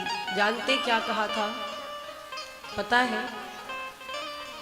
कुछ लोग कहते अरे हम तो मुंह फट है, हम मुंह पर बोल देते हैं। बोलो, सच बोलना चाहिए, पर कड़वा सत्य नहीं बोलना जाता। हमारे यहाँ कहा जाता है सत्यम ब्रूयात प्रियम ब्रूयात। कड़वा सत्य नहीं बोलना चाहिए, सत्य बोलो पर थोड़ा मीठा बोलो। अब सत्य तो कड़वा होता है, लेकिन आप चाहो तो बोलने के तरीके से सामने वाले को कह भी सकते और बुरा भी ना लगे, कहने का तरीका है। द्रौपदी ने भी सत्य ही कहा था। दुर्योधन जब नगर का भ्रमण कर रहे थे, जल के स्थान पर थल दिखाई दिया, थल के स्थान पर जल, ऐसा लगता था चित्रकारी हुई थी। दुर्योधन को सूखी जमीन दिखी तो धोती बटोर ली और आगे बढ़ा तो फिसल कर गिर गया। द्रौपदी मैया ने उस समय क्या कहा कि अंधे का बेटा अंधा होता है। दुर्योधन को ये बात बहुत बुरी लगी। दुर्योधन ने कहा द्रौपदी तुमने मुझे आज अंधे का बेटा कहा है, तुम्हारे साथ में अंधों जैसा कर्म करके ना दिखाया तो मेरा नाम भी दुर्योधन नहीं। तो ये जो महाभारत हुई धन दौलत के लिए नहीं हुई है, एक वाणी ने महाभारत करा दी। ध्यान रखिए, वाणी ऐसी बोलिए मन का आपा खोए, औरन को शीतल करे आपहु शीतल होए। वरना आजकल तो लोग कहते ऐसी वाणी बोलिए जम के झगड़ा हो, पर उससे मत बोलिए जो तुमसे तगड़ा हो। इसी वाणी में सब कुछ है महाराज। इंसान का मुख जब खुलता है ना, ये जो इंसान का मुख है वो दुकान है, और जब ये वाणी खुलती है ना तो पता चलता है कि दुकान कोयले की है कि सोने की, इसलिए जीवन में ध्यान रखिए, वाणी अच्छी रखिए। वाणी अच्छी होगी तो हर कोई अपना मित्र होगा, वरना सब कुछ होने के बाद आपका बात करने का तरीका सही नहीं है, आपको बोलने का ढंग नहीं है अगर, तो आपके अपने ही आपके दुश्मन बन जाएंगे। आप यहाँ क्यों बैठे हो? भगवान की कथाएं, भगवान की वाणी सुन रहे हो, इसलिए संतों की वाणी सुन रहे हो इसलिए बैठे हो, वरना आज के जमाने में किसी को टाइम नहीं है इतना। बोलो है, शाम के समय सबको बहुत काम होता है, न जाने कितने आवश्यक कार्यों को छोड़कर आप बैठे हो केवल एक वाणी के लिए, क्योंकि यहाँ से वही वाणी सुनाई जा रही है जो आपको प्रिय लगेगी, आपके जीवन में आपका कल्याण करेगी। तो ध्यान रखिए, इन 7 दिनों में आपको अपनी एक एक भूल सुधारनी है। चर्चा कर रहे सुखदेव जी कहते हैं कि हे गुरुदेव, परीक्षित जी सुखदेव जी से कहते हैं कि हमने सुना है कि भगवान कृष्ण को भक्त वत्सल कहा गया, शरणागत वत्सल कहा गया, दीनानाथ कहा गया है, दीन बंधु कहा गया। क्या किसी दीन पर उन्होंने कृपा की है? तो इस विषय में, इस संदर्भ में सुदामा जी का चरित्र सुनाया। सुदामा जी कौन है? आप क्या जानते हो सुदामा जी कौन है? बोलिए, सुदामा जी के बारे में सुना होगा। कौन है सुदामा जी? दरिद्र है। कितने लोग बोलते दरिद्र है सुदामा जी? देखिए, दरिद्र होना अलग बात है, निर्धन होना अलग बात है। दरिद्र अलग विषय है, निर्धन अलग विषय। कुछ लोग कहते हैं सुदामा जी दरिद्र है, पर दरिद्र नहीं है। दरिद्र वो होता है जिसके पास सब कुछ होते हुए भी और पाने की अभिलाषा हो, और मिल जाए और मिल जाए। और सुदामा जी दरिद्र नहीं थे, निर्धन थे। बहुत दुबले पतले, शरीर में हड्डी ही हड्डी है, और ये गरीबी भी उनको केवल दोस्ती के कारण मिली है, कृष्ण भगवान की दोस्ती के लिए। सुदामा जी ने बचपन में गुरु माता ने जो चने दिए थे, शापित चने खा लिए थे अपने मित्र को बचाने के लिए, और मित्र को बचाने के लिए चने खाए हैं और गरीब हुए हैं। तो सुदामा जी की पत्नी सुशीला, घर में बहुत दिन से अनाज नहीं है, सुदामा जी से कहती है कि आपके बचपन के सखा कृष्ण है, एक बार मिल आइए। सुदामा जी कहते हैं, देवी जाने की इच्छा तो करती है, पर कहाँ जाऊं, न जाने कहाँ रहता है। मैंने सुना है द्वारिका का राजा हो गया है। और महाराज,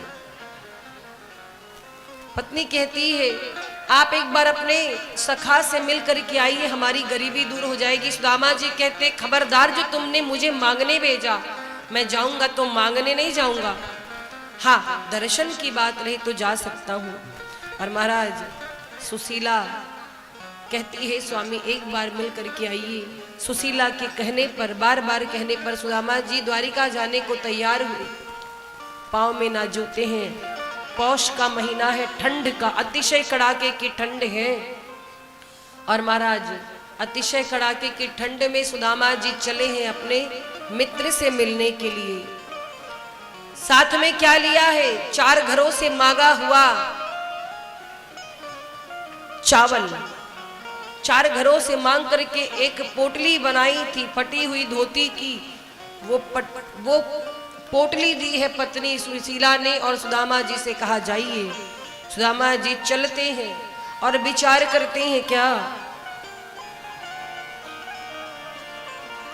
दर दर भटक रहा हूँ तेरी दोस्ती के पीछे, दर दर भटक रहा हूँ तेरी दोस्ती के पीछे, दर दर भटक रहा हूँ तेरी दोस्ती के पीछे, दर दर भटक रहा हूँ तेरी दोस्ती के पीछे। क्या सजा मिली है मुझको, क्या सजा, क्या सजा मिली है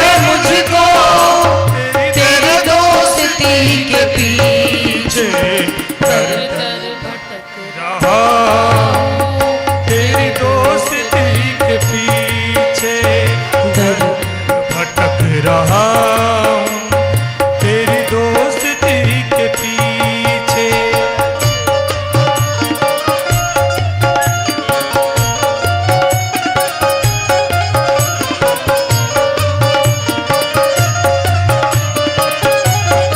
बोलो राधे रानी सरकार की जय हो।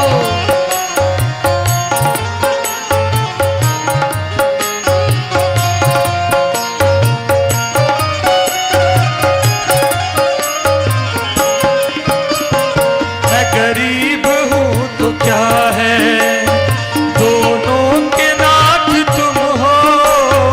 मैं गरीब हूँ तो क्या है, तीनों के नाथ तुम हो।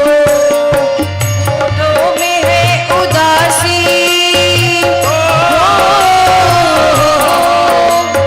होठों में है उदासी। दोस्ती के पीछे दर दर भटक रहा हूँ तेरी दोस्ती के पीछे। दर दर भटक रहा तेरी दोस्ती के पीछे। क्या सच्चा में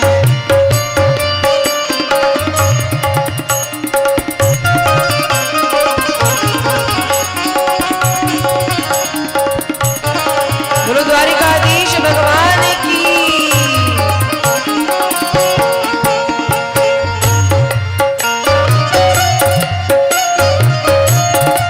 जय हो।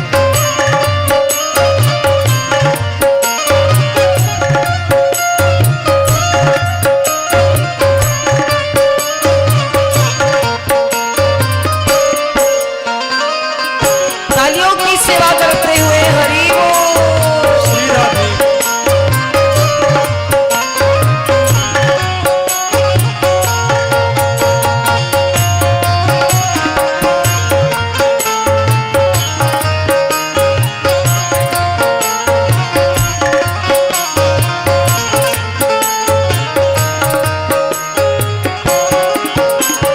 ओ द्वारिका के वासी दे दो शरण जरा सी।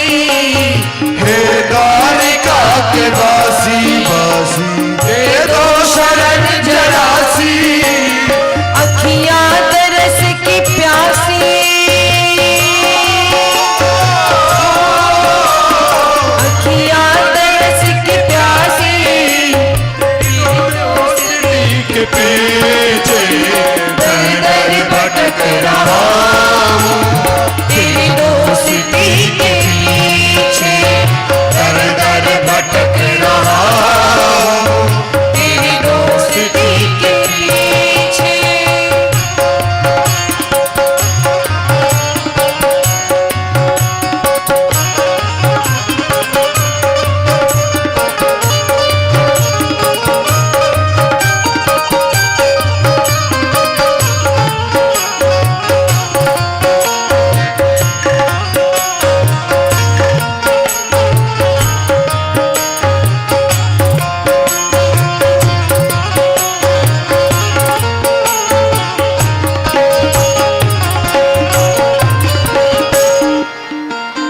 बचपन का याद आया कान्हा तेरी गली में। बचपन का याद आया कान्हा तेरी गली में। वन वन भटक के आया,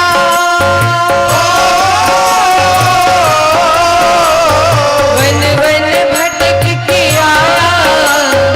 तेरी दोस्ती के पीछे दर दर भटक रहा हूँ तेरी दोस्ती के पीछे दर दर भटक रहा हूँ तेरी दोस्ती के पीछे दर भटक रहा हूँ तेरी दोस्ती के पीछे तेरी दोस्ती के पीछे तेरी दोस्ती के पीछे।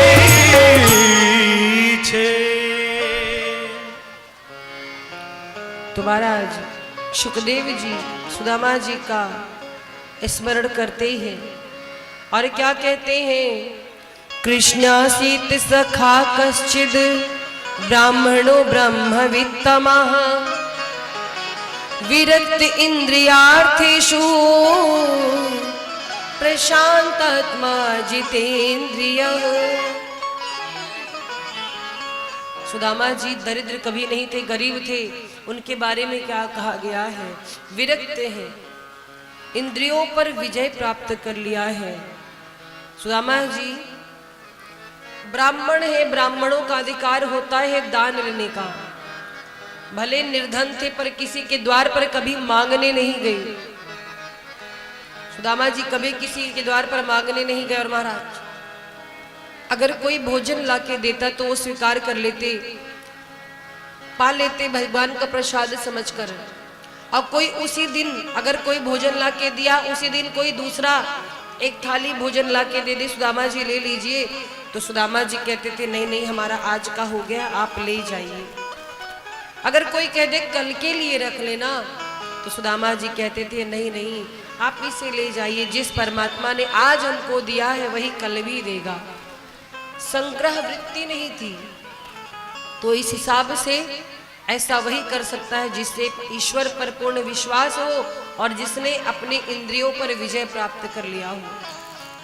सुशीला सुदामा जी को भेजती है और एक संदेश कहती है कि जा करके आप इतना कह दीजिएगा, एक मास द्वैपाख में 2 एकादशी होई।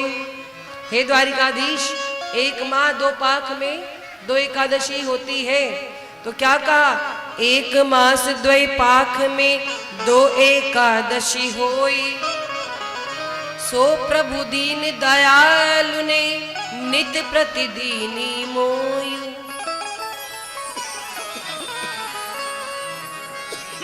मतलब कि हर कोई तो 2 एकादशी एक महीने में रखता है, एक शुक्ल पक्ष में और एक कृष्ण पक्ष में। पर प्रभु आपने तो हमको रोज ही एकादशी करवा दी है। मनो सुशीला अपनी परिस्थितियां कहना चाहती हो द्वारिकाधीश से, इतना कह करके भेजा है। सुदामा जी चल पड़ी हैं।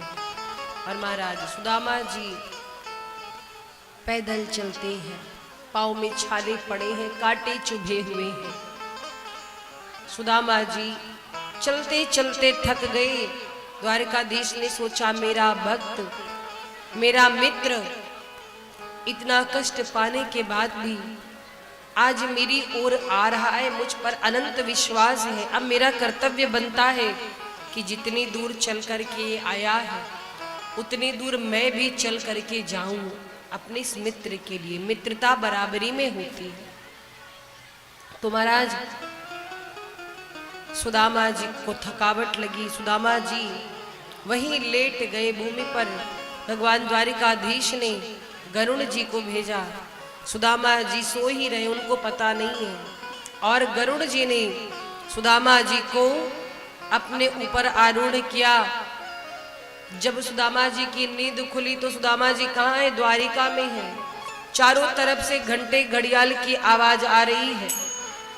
चारों तरफ एक ही स्वर सुनाई दे रहा है, द्वारिकाधीश जी की जय हो, जय श्री कृष्णा, जय श्री कृष्णा।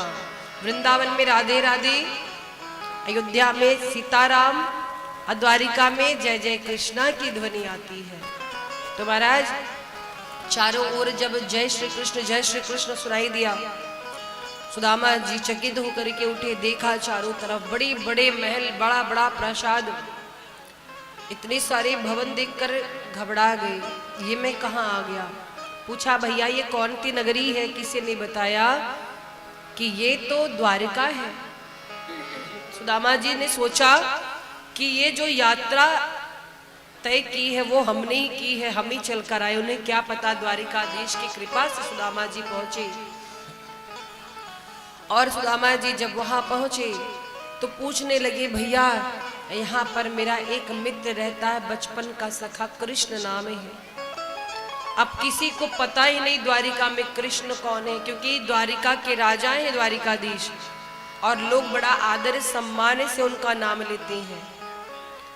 कृष्ण कन्हैया कहने पर तो कोई जान ही नहीं पा रहा था। सुदामा जी सबसे पूछते हैं कि मेरा एक मित्र है, कन्हैया नाम है, मेरे बचपन का सखा है, संदीपनी गुरु के आश्रम में हम लोगों ने साथ में विद्या ग्रहण की है, कोई नहीं बता पाए।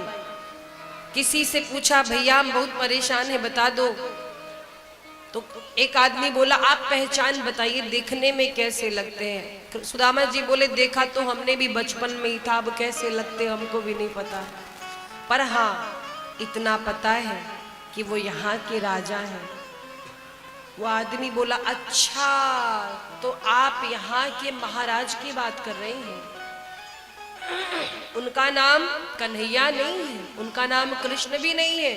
अरे आप मेरे महाराज का नाम बड़े मान सम्मान से लीजिए। अनंत श्री समलंकृत छत्रपति राजमूर्ति धर्म चक्रवर्ती सर्वेश्वरेश्वर श्री श्री महाराज आदिराज द्वारिकाधीश श्री कृष्ण चंद्र सरकार नाम है। सुदामा जी बोले, इतना बड़ा नाम हम नहीं ले पाएंगे, मेरे लिए तो वो कन्हैया ही है। और महाराज सुदामा जी को उस व्यक्ति ने बताया कि आप सीधे चले जाइए, द्वारिकाधीश का भवन है, द्वारिकाधीश आपको मिलेंगे। सुदामा जी लाठी का सहारा लिए हुए और हिलते डुलते कांपते कांपते पहुंचे भवन के बाहर। भवन के बाहर पहुंचे तो द्वारपाल खड़े थे। कहीं कहीं दिखाया जाता है कि द्वारपालों ने सुदामा जी को धक्का दिया, पर महाराज ये भगवान कृष्ण के द्वार के द्वारपाल हैं, इतने संस्कार विहीन नहीं कि ब्राह्मण को धक्का देंगे। आपको सीरियल में फिल्मों में गलत दिखाया जाता है। द्वारपालों ने सुदामा जी का अपमान नहीं किया, केवल इतना पूछा कि कहिए ब्राह्मण देव क्या काम है। बोले, मुझे यहाँ के राजा श्री कृष्णचंद्र से मिलना है। क्यों? बोले, हमारे बचपन के सखा हैं। सुदामा जी अपना परिचय देते हैं। द्वारपाल कहते हैं, वैसे हमें तो नहीं लगता आप उनके सखा हैं, पर हो सकता है आप यहीं ठहरिए, हम अपने महाराज को जाकर सूचना देते हैं। द्वारपालों ने विनम्रता से बात की और महाराज किस प्रकार से सुदामा जी ने अपना परिचय दिया है। देखो देखो ये गरीबी का हाल, कृष्ण के दर पे विश्वास लेके आया हूँ। मेरे बचपन का यार है मेरा श्याम, यही सोच कर मैं आस लेके आया हूँ। तालियों की सेवा करते हुए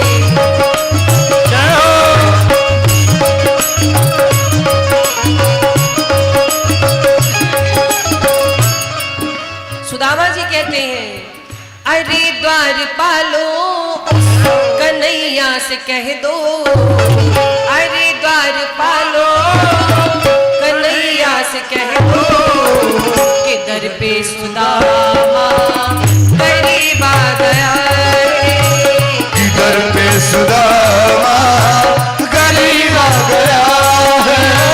भटकते भटकते न जाने कहाँ से, भटकते भटकते न जाने कहाँ से, तुम्हारे महल के करीब आ गया है, तुम्हारे महल में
सखा बद नसीबा गया रे, मिले सखा नसीबा गया कि मिलने सखा बद नसीबा गया रे, मिले सखा बद नसीबा गया है। जब इस प्रकार से द्वारपाल से सुदामा जी ने निवेदन किया। आजकल महाराज लोग कपड़ों से पहचानते हैं कि कैसा है, कपड़े अच्छे पहने हैं तो आपको इज्जत मिलेगी, कपड़े गड़बड़ है तो लोग सोचेंगे अरे ये कहाँ से आ गया है, इसका तो कोई हैसियत ही नहीं है। तो सुदामा जी कितने बड़े ज्ञानी हैं, कितने बड़े वैरागी हैं, ये किसी को नहीं दिखा। द्वारपालों ने देखा, द्वारपालों ने कहा ब्राह्मण देव आप यहीं ठहरिए, हम जा करके द्वारिकाधीश को सूचना देते हैं। महाराज अभी विश्राम कर रहे हैं, द्वारिकाधीश अपने शैया पर थे। द्वारपाल आए, द्वारपाल पहुंचते हैं। महाराज की जय हो, महाराज की जय हो। महाराज द्वार पर एक अत्यंत दीनहीन विपन्न ब्राह्मण खड़ा है और अब द्वारपाल द्वारिकाधीश से सुदामा जी की परिस्थिति बताते हैं। कहते हैं महाराज द्वार पर जो ब्राह्मण आया है वो आपसे मिलना चाहता है, अपने को आपके बचपन का सखा बता रहा है। द्वारिकाधीश मुस्कुराते हैं, कौन है, क्या नाम है, परिचय दो। तो महाराज परिचय देते हैं द्वारपाल, कहते हैं शीशे पगाना झगा तन पे प्रभु जाने को आई बस के ही ग्रामा, शीशे पगाना झगा तन पे प्रभु जाने को आई बस के ही ग्रामा, धोती पटी सी लटी उपटी और पानी सुपासन की नहीं सामा, धोती पटी सी लटी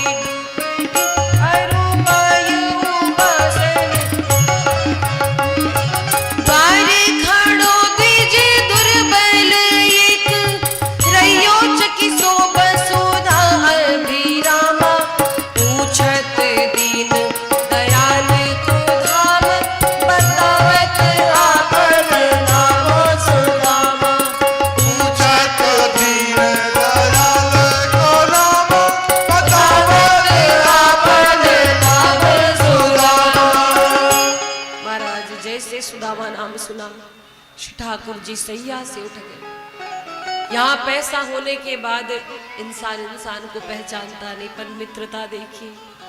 बचपन का सखा सुदामा पटका कहाँ गिर रहा है कुछ होश नहीं, पाँव में चरण पादुका भी नहीं पहनी, नंगे पाँव मेरे प्रभु दौड़ पड़े, मेरे बचपन का मित्र सुदामा आया है, अरे तुमने द्वार पर क्यों रोक रखा, अरे अंदर ले आओ उनको, मेरे बचपन का सखा सुदामा आया है। दौड़ करके द्वारिकाधीश आए हैं, आंखों में आंसू है।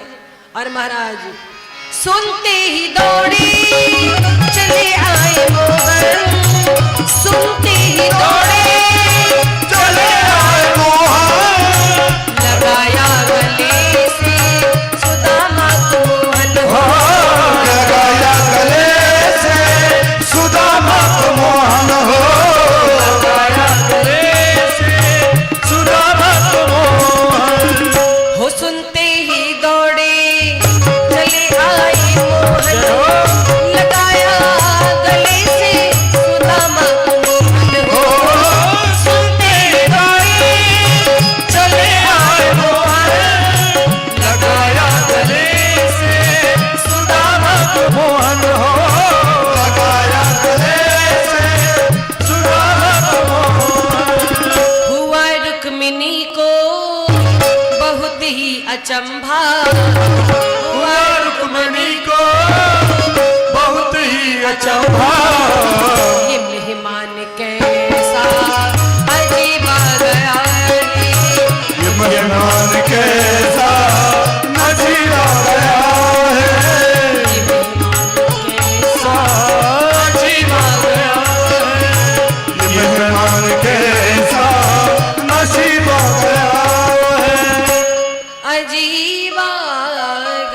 और श्री राम।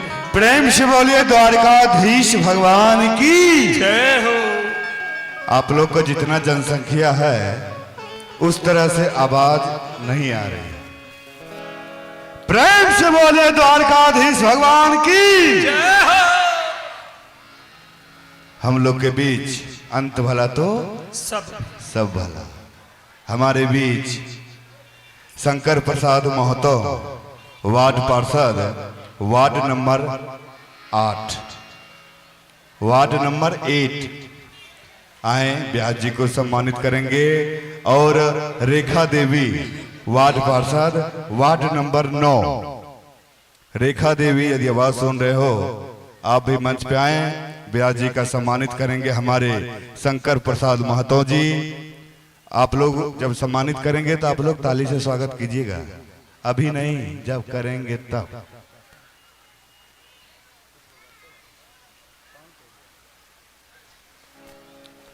ठाकुर जी को माला पहना दें। आचार्य जी ठाकुर जी को बताइए माला पहने इनके लिए। इनको बोलिए ब्यास जी को माला पहना दें।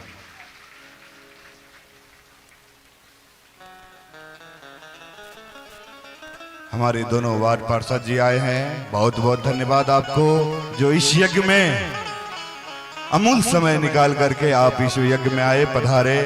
भगवान आपके ऊपर सदैव कृपा बनाए रहें, ऐसे ऐसे ही यज्ञ में अपना उपस्थित देते रहें।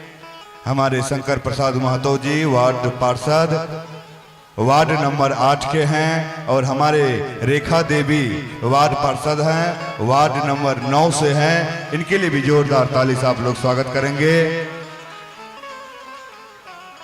प्रेम से बोलिए द्वारकाधीश भगवान की। आप लोग को आनंद आ रहा है?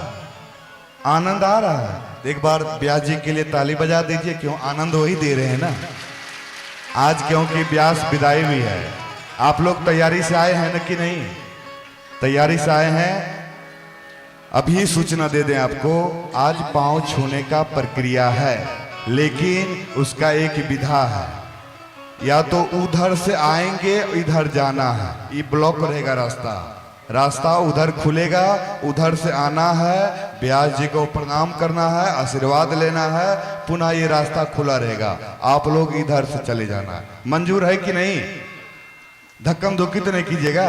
आराम से पांव छूना, आशीर्वाद प्राप्त करना। इधर से रास्ता खुला आएगा और इधर भी खुलेगा। आप लोग घूम के उधर से आना है, आशीर्वाद लेना है, पुनः इधर से निकल जाना है। प्रेम से बोलिए द्वारकाधीश भगवान की जय हो। राधे राधे श्री राधे श्री राधे। कम हो गया। राधे राधे श्री राधे। बीच बीच में चलते चलते छोड़ देता है। आखिरी है तो कोई बात नहीं, अंत भला तो सब भला। तो भला तो सब भला। 7 दिन में 5 दिन सही चला, लेकिन 2 दिन से भाई साहब भी क्या बताए, परेशान, वो भी परेशान, हम भी परेशान। इसलिए अंत भला तो देखिए, सबसे बड़ी कृपा साउंड ऑपरेटर की होती है कि नहीं? अगर ये चाह ले तो आवाज पहुंच जाए आप तक, वरना तो सब गोविंदाय नमो नमः। भाई हमारा सामर्थ्य जितना है हम प्रयास करते हैं, चूंकि लगातार कार्यक्रम भी है और सिस्टम अपने अनुकूल मिल जाता है तो सुनाने में भी आनंद आता। फिर भी बहुत अच्छा प्रयास रहा। एक बार जोरदार तालियां हो जाए इनके लिए। तो महाराज द्वारिकाधीश दौड़ करके आए हैं सुदामा जी के पास, सामने खड़े हो गए। आज सुदामा जी की आंखों में आंसू है, द्वारिकाधीश प्रभु की आंखों में आंसू है। हृदय से लगा करके सुदामा जी को द्वारिकाधीश इतना रोए, शब्द नहीं है। द्वारिकाधीश को हाथ पकड़ के सुदामा जी देखते हैं और मानो मन ही मन सुदामा जी एक शिकायत कर रहे हो। अपनी गरीबी का दुखड़ा नहीं रोया। सुदामा जी ने एक ही शिकायत ये की कि कन्हैया मैं नहीं आ सकता था, मैं असमर्थ था, तू तो मुझसे मिलने आ सकता था, क्या तू अपने इस बचपन के मित्र को भूल गया? और द्वारिकाधीश मन ही मन कहते हो, नहीं सुदामा, मैं आपको जीवन भर नहीं भूल सकता। जो कुछ हूं आपके बदौलत हूं। आपकी जो स्थिति है वो मेरे कारण हुई, पर मेरी जो स्थिति है आज मैं त्रिलोकी का राजा हूं, आपके कारण हुई। तो मैं तो आपका ऋणी हूं, आपको भला कैसे भूल सकता हूं? मन ही मन बातें हुई, मुख से नहीं बोल रहे हैं, नैनों से बोल रहे हैं। और नैन बंद हो तब इसकी बारी आई। कभी कभी बहुत सारी चीजें आंखें कह देती हैं, शब्दों की तो आवश्यकता ही नहीं पड़ती। सुदामा जी को लेकर के ससम्मान द्वारिकाधीश महल में आए। जिस सिंहासन पर स्वयं बैठते थे उस पर बैठे। आज जितनी पटरानियां हैं वो आश्चर्यचकित हैं कि ये कौन द्वार पर आ गया जिसकी सेवा स्वयं प्रभु अपने हाथों से कर रहे हैं। आजकल बड़े बड़े घरों में जाइए, जो बड़े धनाढ्य हैं, करोड़पति हैं, खरबपति, वो सीधे मुंह बात नहीं करते। जाइए तो बोलेंगे क्या, बैठे आते हैं, अपने को दिखाएंगे हमारा शेड्यूल इतना बिजी है, घंटों फोन पर बात करेंगे और उनके दास दासी लाकर नाश्ता रख देंगे। अरे महाराज, भले ही कोई आपको धन दौलत ना दे मित्र, लेकिन मान सम्मान बहुत बड़ी बात होती। इस संसार में सुदामा जी और कृष्ण जैसी मित्रता और किसी के नहीं हो सकती है। तो सुदामा जी को ला करके अपने ही दिव्य सिंहासन पर प्रभु ने बैठाया। और महाराज आज सुदामा जी की सेवा अपने हाथों से करते हैं। कहते हैं, सुदामा आप बहुत दूर पैदल चलकर आए हैं, थक गए होंगे। हमारे बीच रीता शाह चेयरमैन जी आए हैं। यदि आवाज सुन रहे हो तो मंच पे आने का प्रयास करें। रीता शाह चेयरमैन, आप यदि आवाज सुन रहे हो तो मंच पे आने का प्रयास करें।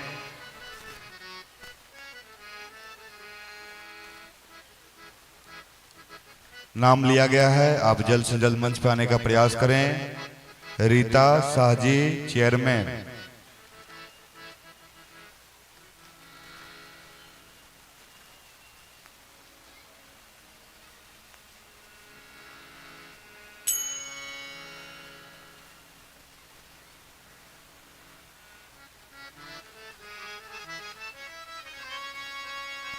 मंच पे आए।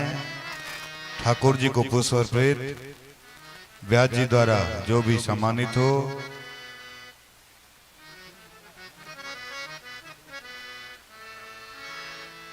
बहुत बहुत धन्यवाद। जोरदार ताली बजाएंगे इनके लिए जो अमूल्य समय निकाल करके इस यज्ञ में, श्रीमद् भागवत कथा ज्ञान यज्ञ में पधारे। बहुत बहुत आपको धन्यवाद, साधुवाद।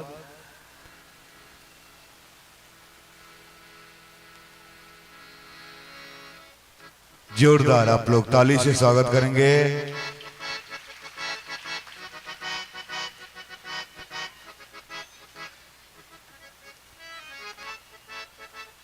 चलिए पुनः कथा में, क्योंकि आज विश्राम है ना, जो भी आ रहे हैं आज विश्राम के दिन ही आए रहे, बीच में चलिए कोई बात नहीं। सुदामा जी की सेवा प्रभु अपने हाथों से करते हैं। रुक्मिणी मैया को आज्ञा दी प्रभु ने कि रुक्मिणी जी जाइए, एक सुंदर थाल लेकर के आइए, उसमें जल लेकर के आइए, अपने मित्र का पाद प्रक्षालन यानी पाव मैं पखारूंगा। और महाराज जब तक रुक्मिणी मैया थाल परात लेने गई तब तक ठाकुर जी क्या करते हैं, सुदामा जी के चरणों को देखा, बहुत सारे कांटे चुभे थे। अपने पटके से सुदामा जी के चरण को साफ कर रहे ठाकुर जी। साफ किया है, जितने कांटे लगे हैं उन कांटों को खींच करके निकालते हैं। एक कांटा ऐसा था जो बहुत अंदर तक चुभ गया था, वो निकल नहीं रहा था। देख करके द्वारिकाधीश रो पड़े, सुदामा तुमने मेरे लिए इतना कष्ट उठाया, मैंने तुम्हारे जैसा मित्र कहीं नहीं देखा। और आपको पता है द्वारिकाधीश उस कांटे को हाथों से निकालने का प्रयास किए, जब नहीं निकला तो अपने दांतों से खींच करके मेरे प्रभु ने सुदामा जी के पैर के कांटे निकाले। ऐसे मेरे द्वारिकाधीश हैं। महाराज विपत्ति के कांटों को ये जगत नहीं निकाल सकता, केवल जगदीश्वर ही निकाल सकता है। तो विपत्ति रूप कांटों को आज भगवान ने निकाला और सुदामा जी की दीन दशा देख करके आज करुणा निधान इतना रोए हैं। बड़ी सुंदर बात कही गई है। देखी सुदामा की दीन दशा, करुणा करके करुणा निधि रोई। बाबा की दीन दशा, करुणा करके करुणा निधि रोई। देखी सुदामा की दीन दशा, करुणा करके करुणा निधि रोई। देखी सुदामा की दीन दशा, करुणा करके करुणा निधि रोई। पानी परात को हाथ छुयो नहीं, नैनन के जल से पग रोई। पानी परात को हाथ छुयो नहीं, नैनन के जल से पग रोई। आज भगवान द्वारिकाधीश अपने नैनों के जल से भगवान के पांव को सींच रहे हैं। रुक्मिणी मैया थाल परात में सुंदर सा जल लेकर के आई हैं। सुंदर से थाल में जल लेकर के आई हैं। भगवान द्वारिकाधीश सुदामा जी के चरणों को धो रहे हैं और इधर मां रुक्मिणी पंखा झल रही हैं। आज देवता भी सुदामा जी के भाग्य की सराहना कर रहे हैं कि धन्य इस ब्राह्मण का भाग्य। अरे साक्षात जगदीश्वर त्रिलोकी के स्वामी जिसका चरण धो रहे हो, और साक्षात जगत जननी मां लक्ष्मी जिसको पंखा कर रही हो, इससे बड़ा धनवान इस पृथ्वी पर कौन होगा। कहां से सुदामा जी गरीब हुए, उनके जैसा धनवान तो और कोई हो ही नहीं सकता। पूरी दुनिया जिसके चरणों को छूने के लिए लालायित है, आज वो परमात्मा सुदामा जी के कदमों में बैठे हैं। क्या सौभाग्य है, क्या प्रेम है। सुदामा जी को कक्ष में लेकर आते हैं प्रभु, खूब सेवा की है, खूब पकवान व्यंजन पवाया है। सुदामा जी से बचपन की बातें होने लगी।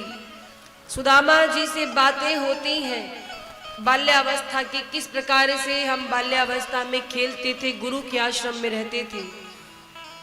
द्वारिकाधीश थोड़े चंचल हैं। बोले सुदामा जी आपने विवाह कर लिया, हमें बताया भी नहीं। सुदामा जी बोले हम तो एक ही किया, आप तो 16,108 की एक को में बुलाया, एक में भी हमको निमंत्रण दिया।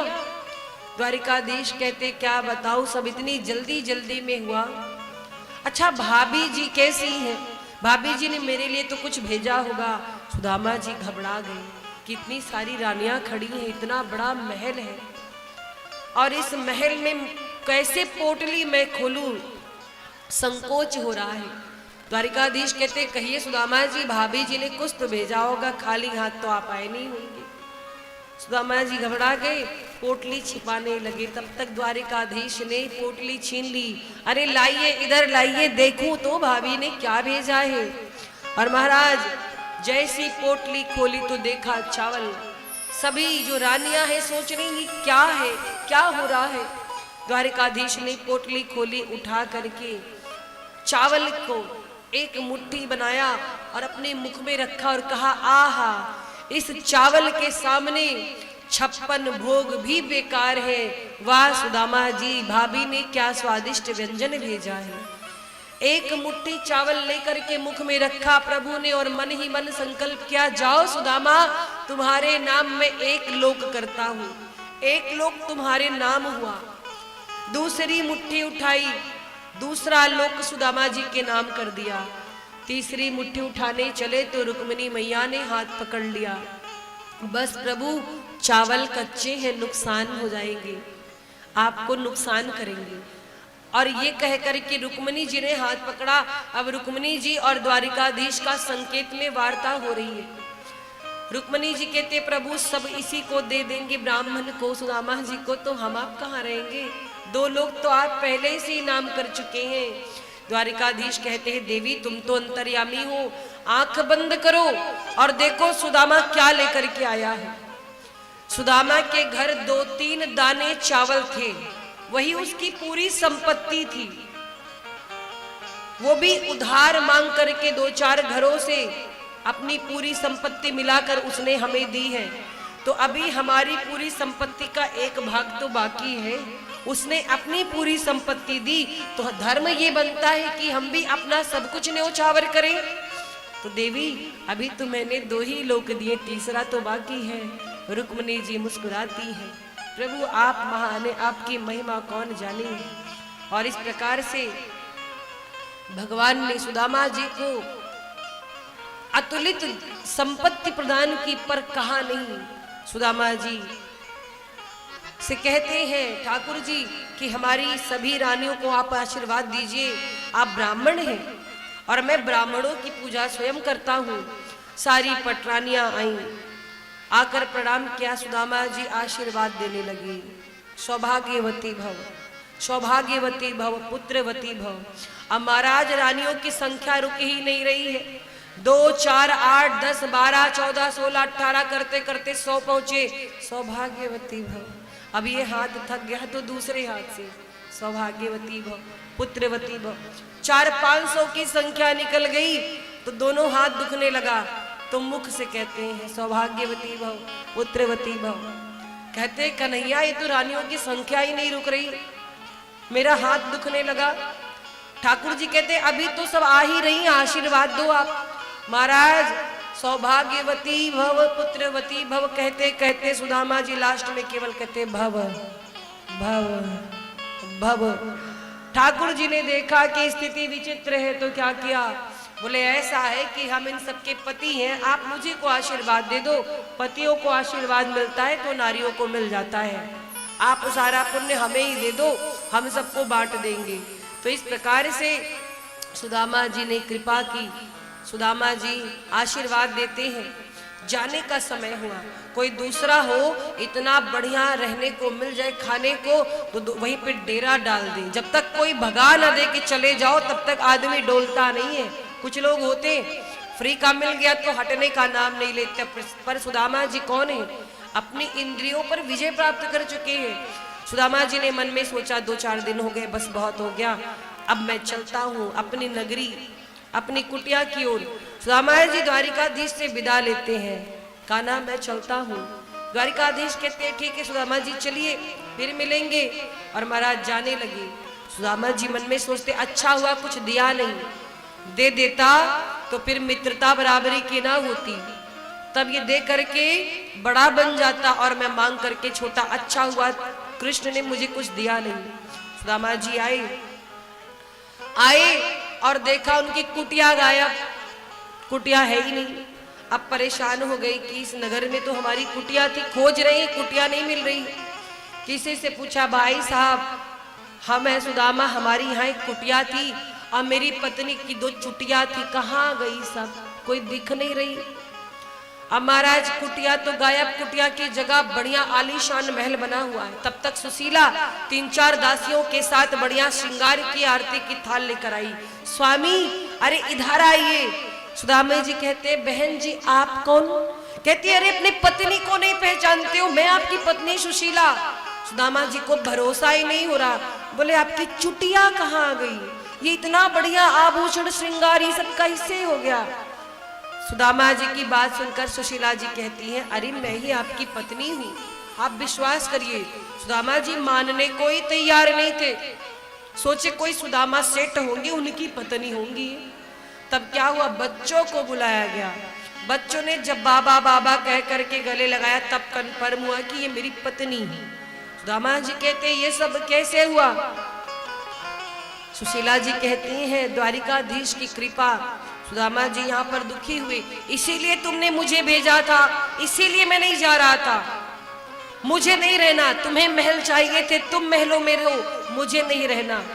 जैसे ही नाराज होकर जाने लगे, तब तक भवन के अंदर से ध्वनि आई, सुदामा जी, अरे ओ सुदामा जी, देखा तो टेढ़ी टांग वाले अंदर बैठे हैं।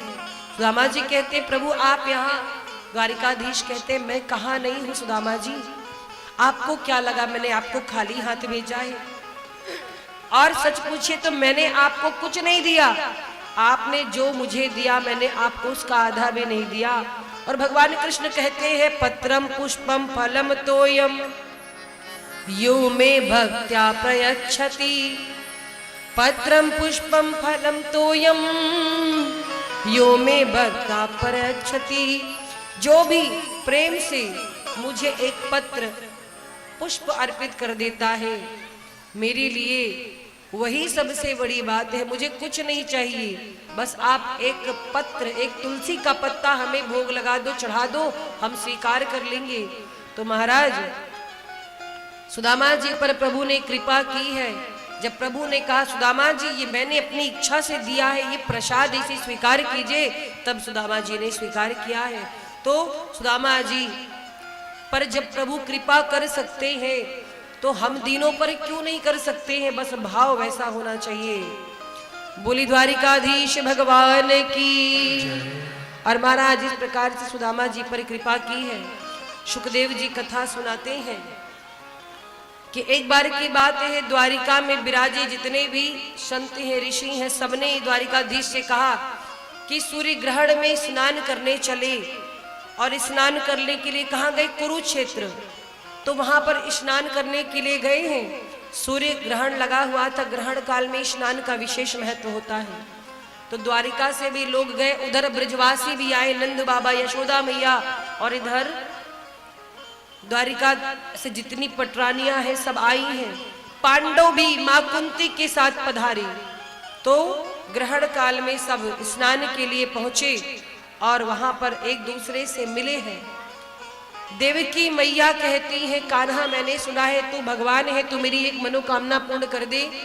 मेरे जो 6 पुत्र कंस ने मार डाले थे, एक बार उन पुत्रों को तू दिखा दे, मैं अपना दुग्ध पान करा दूं और इसके बाद फिर वो पुत्र चले जाएं, मुझे कोई कष्ट नहीं। और भगवान ने क्या किया? भगवान ने कहा, माँ जो पुत्र चले गए वो आपके भाग्य में नहीं थे, फिर भी आपका आदेश है तो मैं कुछ क्षणों के लिए उनको ला सकता हूँ।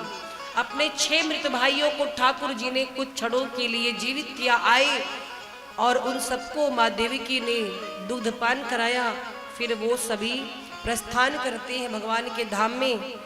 और महाराज यहीं पर भेंट हुई है ब्रजवासियों की और भगवान कृष्ण की। बड़े दिन बाद ब्रजवासियों ने आज प्रभु को देखा।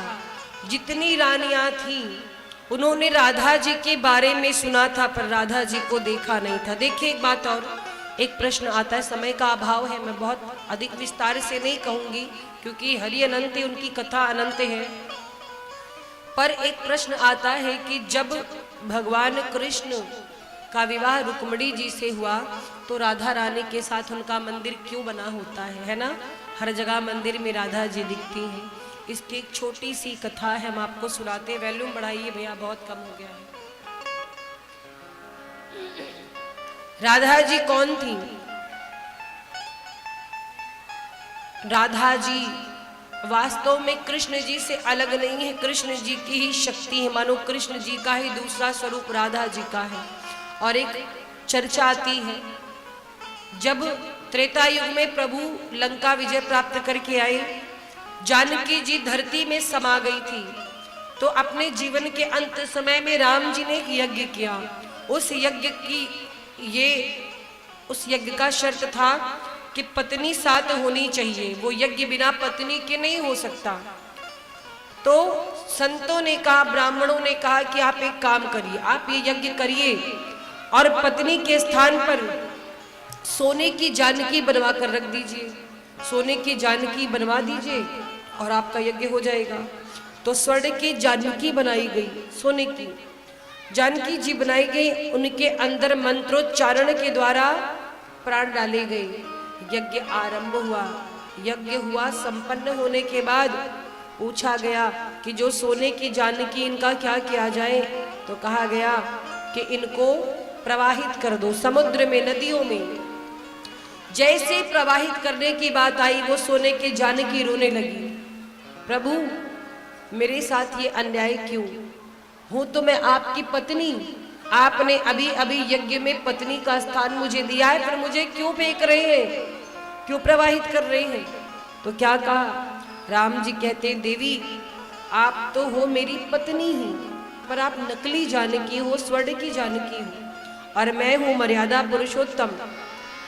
मेरी पत्नी जानकी जी भूमि में समा गई हैं, मैं आपको स्वीकार नहीं कर सकता। तो वो सोने की जानकी रोने लगी कि जब स्वीकार नहीं कर सकते तो फिर मुझ में प्राण क्यों डाले, क्या मेरे साथ अन्याय होगा? तो राम जी ने कहा, नहीं नहीं, अन्याय नहीं होगा, मैं आपको वचन देता हूं, अगले जन्म में मैं कृष्ण बन करके आऊंगा और आप राधा बन करके आओगी। विवाह मेरा तब भी आपसे संसार के सामने नहीं होगा, मेरी पत्नी समाज में, संसार में रुक्मणी जी होंगी, लेकिन मैं आपको वचन देता हूं कि जहां कहीं मंदिर बनेगा आप ही मेरे साथ होंगी, और मुझसे पहले लोग आपका नाम लेंगे तब मुझे प्राप्त करेंगे, आप और मैं एक ही तत्व होंगे।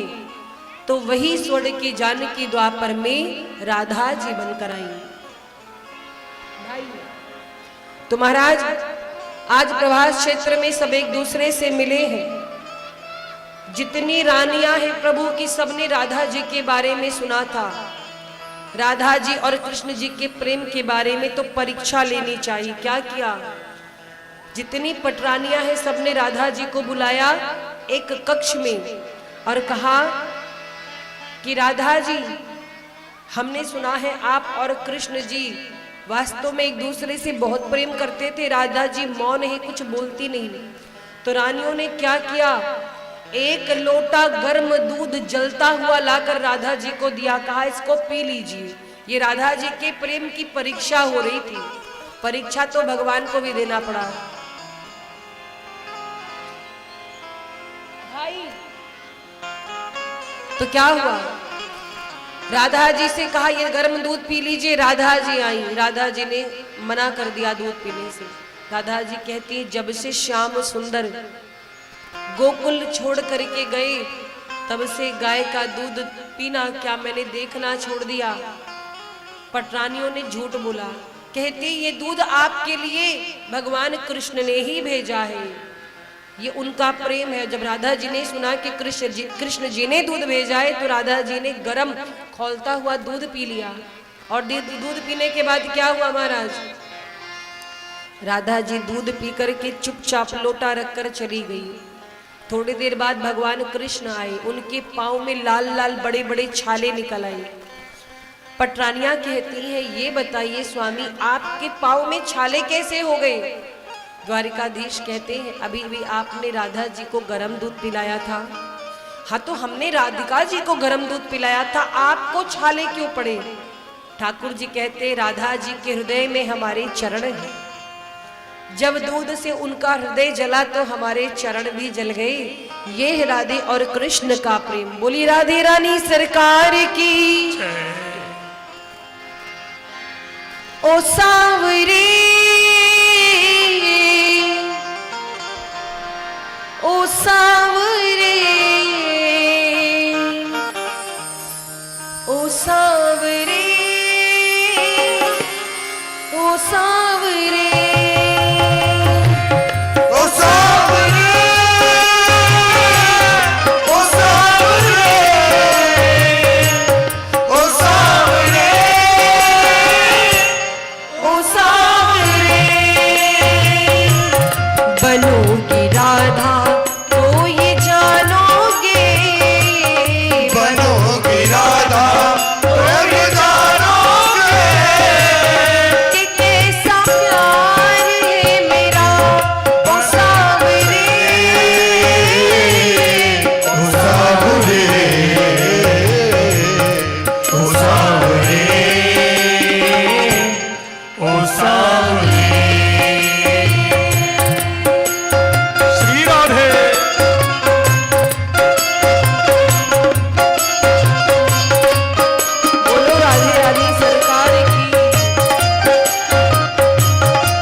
राधे रानी सरकार की। और महाराज इस प्रकार से सारे ब्रजवास से मिले हैं, सब एक दूसरे से मिले हैं, सुभद्रा हरण की कथा सुनाई है। सुखदेव जी ने परीक्षित जी को अर्जुन की बहन सुभद्रा जी का हरण क्यों हुआ है, द्वारिकाधीश ने ही कराया था। अच्छा, आप सोचोगे एक तो खुद भी हरण करते, दूसरों को भी सिखाते कि हरण कर लो। नहीं महाराज, यहाँ पर भी बात ये थी कि दुर्योधन से सुभद्रा जी का विवाह करवाना चाहते थे कौन? भैया बलराम। और इसीलिए प्रभु ने कहा अर्जुन जी से कि आप ब्राह्मण का रूप धारण करके हमारी बहन का ही हरण कर लो, कम से कम बहन सही घर में तो जाएगी। दुर्योधन नीच है, पापी है, उसका अंत होने वाला है। और कभी कभी घर परिवार को बचाने के लिए साम दाम दंड भेद सब अपनाना पड़ता है। तो इसीलिए सुभद्रा जी के हरण की योजना बनाई है। आगे एकादश स्कंद में यदुवंशियों के शाप की कथा आती है। भगवान द्वारिकाधीश का जो परिवार था बढ़ता जा रहा था, धरती पर यदुवंशियों की संख्या बहुत बढ़ गई। और महाराज इतनी बढ़ गई 56 करोड़ हो गई। कितनी? यादवों की संख्या इतनी बढ़ गई 56 करोड़ हो गई।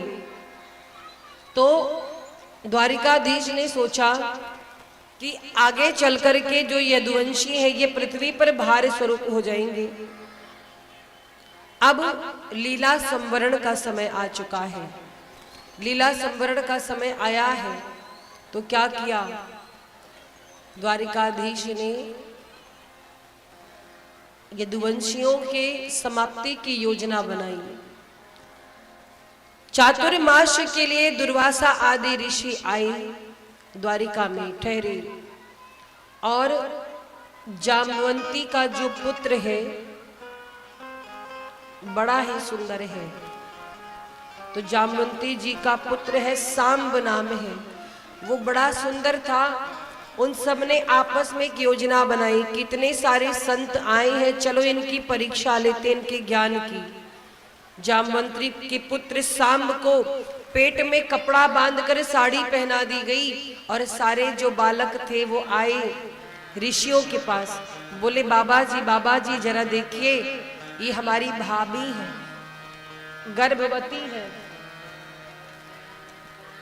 गर्भवती है और इनको बताइए क्या होगा, बालक होगा कि बालिका, कन्या होगी कि पुत्र होगा।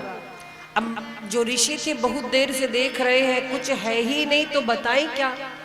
दुर्वासा जी ने ध्यान लगाया, देख लिया संतों का इतना बड़ा अपमान, क्रोधित हो गए। दुर्वासा ऋषि बोले आओ मैं बताता हूं इसको क्या होगा, बेटा होगा कि बेटी। जब गए दुर्वासा जी के पास, दुर्वासा जी कहते हैं सुनो, तुम लोग मूर्ख हो, तुम लोग संतों का अपमान कर रहे हो। हम संत मूर्ख हैं, हमारे ध्यान को भंग किया है, मैं शाप देता हूं, ना इसके बेटी होगा ना बेटा, इसके पेट से यदुवंश को समाप्त करने वाला लोहे का मूसल पैदा होगा। और महाराज शाप सुन करके सारे बालक घबरा गए, और क्या किया, जल्दी जल्दी साड़ी खोली गई सांब की, तो सच में उसके पेट से एक लोहे का मूसल निकला। और उस मूसल को देखकर सारे यदुवंश के बालक रोने लगे कि अब तो हमसे अनर्थ हो गया, संतों का ऋषियों का अपमान हो गया, क्या करें। नाना उग्रसेन के पास गए, नाना जी हमसे बहुत बड़ा अपराध हो गया, हमने संतों का अपमान कर दिया। उग्रसेन जी डर गए, तुमने बहुत गलत किया है। नाना जी इस मूसल का क्या करें, ऋषियों ने कहा है, दुर्वासा जी ने कि इसी मूसल से हमारे पूरे समाज का, सारे यदुवंशियों का संहार हो जाएगा। क्या क्या दिमाग लगाया, उस मूसल को पिसवा डाला, लोहे का मूसल था, पीस करके समुद्र में फेंकवा दिया कि समुद्र में फेंक देंगे तो वो मूसल जो है लोहे का चूर्ण बनकर बह जाएगा और हम बच जाएंगे। लेकिन महाराज ऋषियों का आशीर्वाद भी कभी व्यर्थ नहीं जाता और शाप भी सत्य होता है। मूसल को पीस करके चूर्ण करके समुद्र में फेंक दिया, उसी चूर्ण से ऐरक नाम की घास बनी। ऐरक नाम की घास बनी। भगवान की बुद्धि से यदुवंशी मोहित हो चुके थे, मदिरा पान करके और उसी ऐरक नामक घास से लड़ करके कट करके न जाने कितने समाप्त हो गए, आधे तो मर गए। अब महाराज द्वारिकाधीश ने उद्धव जी को बुलाया और कहा जाकर सबको खबर कर दो कि द्वारिकापुरी आज से 7वें दिन समुद्र में डूब जाएगी। उद्धव जी को प्रभु ने उपदेश दिया और कहा उद्धव जी आप तो भगवान के पार्षद हैं, आप ब्रह्म ज्ञानी हैं, आप अब यहां से जाइए। अब लीला संवरण का समय आ गया है। बलराम जी भी शेष रूप धारण करके समुद्र में चले गए, क्षीर सागर में, और अब बच्चे भगवान कृष्ण। सारे यदुवंशी सब समाप्त हो गए, क्योंकि भगवान भी उसी वंश में आते हैं, तो उनको भी शाप मिला हुआ था। तो क्या हुआ, एक लोहे की कील, उसी चूर्ण से लोहे की बनी कील थी, उस कील को मछली ने खा लिया। जब लोहे का मूसल पीसा गया तो पिसते पिसते पूरा लोहा चूरा बन गया था, पर पतली सी एक पैनी कील बच गई थी, वो कील भी समुद्र में थी। तो उस कील को एक मछली निगल गई और उस मछली को एक बहेलिया ने पकड़ लिया। मछली के पेट से वो कील निकाली, बहेलियों को कील मिली, बहेलिया ने उसी कील को और पैना करके बाण बना लिया। द्वारिकाधीश बैठे हुए थे बाग में, एक पांव पर दूसरा पांव रख करके, पांव बिल्कुल लाल लाल है हिरण के जैसे। बहेलियों को लगा कि कोई हिरण है, बस वही बाण चला दिया और वो बाण आकर के प्रभु के चरणों में लगा। प्रभु के मुख से आह शब्द निकला। जैसे ही लगा, बहेलिए ने सोचा रे मैंने तो हिरण को नहीं किसी व्यक्ति को मार दिया, दौड़ करके भागा, आकर प्रभु के चरणों में गिर गया। प्रभु क्षमा कर दीजिए, हमसे गलती हो गई, बहुत बड़ा अपराध हो गया, हमें नहीं मालूम था आप हैं। भगवान कहते हैं कि तुम क्षमा मत मांगो, जो कुछ धरती पर हो रहा है मेरी प्रेरणा से हो रहा है। और महाराज कर्म फल सबको भुगतना पड़ता है, चाहे वो इंसान हो चाहे भगवान। ये बहेलिया कौन था, पिछले जन्म में राम जी ने जिस सुग्रीव के भाई बाली को बाण मारा था, वही द्वापर में बहेलिया बन करके आया और आज छिप करके द्वारिकाधीश को बाण मार दिया। तो महाराज प्रभु के चरणों से रक्त की धारा बही। भगवान ने आंख बंद की और जैसे आंख बंद किया, प्रभु के शरीर से एक ज्योति निकली। वो ज्योति आ करके श्रीमद् भागवत महापुराण में विराजमान हो गई। बोलिए श्रीमद् भागवत महापुराण की जय हो। और महाराज इस प्रकार से यदुवंशियों का संहार हुआ है। सुखदेव जी भगवान के परधाम गमन की बात परीक्षित जी को बताते हैं, किस प्रकार से प्रभु शरीर का त्याग करके अपने परम धाम गए। जैसे प्रभु गए वैसे कलयुग आ गया। भगवान के जाते ही द्वापर समाप्त हुआ, कलयुग आ गया। सुखदेव जी परीक्षित जी से पूछते हैं, परीक्षित हमने तुम्हें 7 दिन तक कथा सुनाई, अब बताओ क्या अभी भी तुमको मरने से डर लग रहा है? परीक्षित जी कहते हैं, नहीं गुरुजी, हमें मरने से अब कोई भय नहीं है। अब हमने भागवत की कथा सुन ली है, अब तो हमारा नरक जाना कैंसिल। अब तो हमें पूर्ण विश्वास है कि आपने हमें हमारे श्याम सुंदर की भगवान के 24 अवतारों की कथा सुनाई, अब मेरा भय समाप्त हो गया है। महाराज 7वां दिन आया, सुखदेव जी कथा सुना करके चल पड़े। परीक्षित जी ने प्रणाम किया। तक्षक नाग आया डसने के लिए परीक्षित जी को, पर सच तो ये है तक्षक नाग बाद में आया। परीक्षित जी तो पहले ही शरीर छोड़ चुके थे, भगवान के धाम जा चुके थे। भागवत जी की कथा सुनकर के परीक्षित जी को मुक्ति मिल गई थी। और महाराज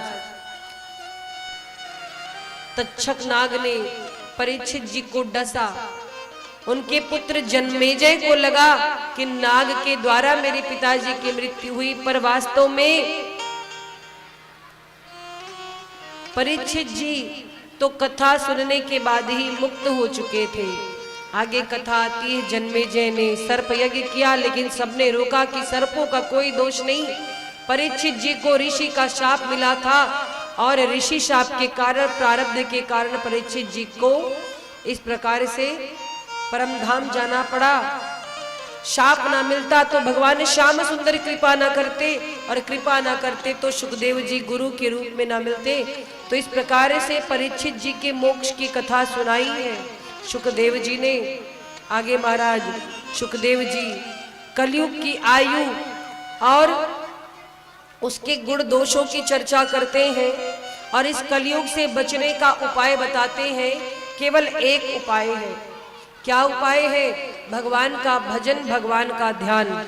इस कलिकाल में बचना है तो केवल भगवान का भजन करिए, ध्यान करिए, अच्छे कर्म करिए, क्योंकि आने वाला समय बड़ा ही भयावह होने वाला है। मैंने पहले दिन भी चर्चा की थी कलयुग के लक्षण, कलयुग के दोष क्या क्या होंगे। कलयुग में विशेषता एक है कि आप केवल भगवान का भजन करके, गुणगान करके भवसागर से पार जा सकते हैं, और दोष तो इतने महाराज कि कोई रिश्ता नहीं रह जाएगा, कोई मर्यादा नहीं रह जाएगी। कलयुग की आयु 32 लाख वर्ष है, अभी तो बस कुछ ही समय बीता है। तो जब कलयुग चरम पे होगा तो भगवान के अवतार कल्की जी का अवतार होगा, भगवान कल्की रूप में अवतार लेंगे और इसके बाद इसी के साथ कलयुग का अंत होगा। आइए हम सभी भगवान का ध्यान करके श्रीमद् भागवत महापुराण के विश्राम श्लोक को गाएंगे। आप लोग आंख बंद करके ये विश्राम श्लोक दोहराएंगे। बोली राधे रानी सरकार की। आप लोग श्लोक सुनिएगा, दोहराइएगा। ये भागवत जी का विश्राम श्लोक है। नाम संकीर्तनम यस्य, नाम संकीर्तनम यस्य, सर्व पाप प्रणाशनम, सर्व पाप प्रणाशनम, प्रणामो दुख शमनः, प्रणामो दुख शमनः, तम नमामि हरिं परम, तम नमामि हरिं परम, तम नमामि हरिं परम, तम नमामि हरिं परम, तम नमामि हरिं परम। और महाराज इसी के साथ हे साप्तदेवशी ज्ञान गंगा, इसमें आप गोते लगा रहे थे, भागवत जी की कथा विश्राम होती है। इस कथा में हमारे मुख्य यजमान जी आदरणीय श्री भैया जो प्रदेश अध्यक्ष भी हैं मनीष कुमार झा जी, और उनकी पत्नी उनकी श्रीमती दुर्गा जी। एक बार इनके लिए मैं चाहती जोरदार तालियां हो जाएं। इस कथा के मुख्य यजमान रहे परीक्षित जी रहे, उनके परिवार के लिए जो लोग कथा में यज्ञ में सम्मिलित हुए, एक बार जोरदार तालियां माता जी के लिए और सभी परिकर के लिए। हमारे बीच में भैया गौतम जी बैठे हुए हैं, गौतम झा जी। ये एक माध्यम है हमें आपसे मिलाने का। एक बार इनके लिए जोरदार तालियां होनी चाहिए। किसी कारणवश इनकी उपस्थिति कथा में निरंतर नहीं हो पाई, पर आज भगवान की कृपा, आज प्रत्यक्ष भेंट हुई, तो कहीं ना कहीं हमारे यहाँ पर आने में इनका बड़ा योगदान रहा है। आपको हृदय से धन्यवाद। इस कमेटी के सदस्य जिन्होंने तन मन धन से सहयोग दिया, जो भी भक्त अपने पूरे मनोयोग से सेवा देते रहे, चाहे वो भोजन भंडारी की व्यवस्था हो, चाहे वो सामग्री की व्यवस्था हो, आपने सहयोग दिया।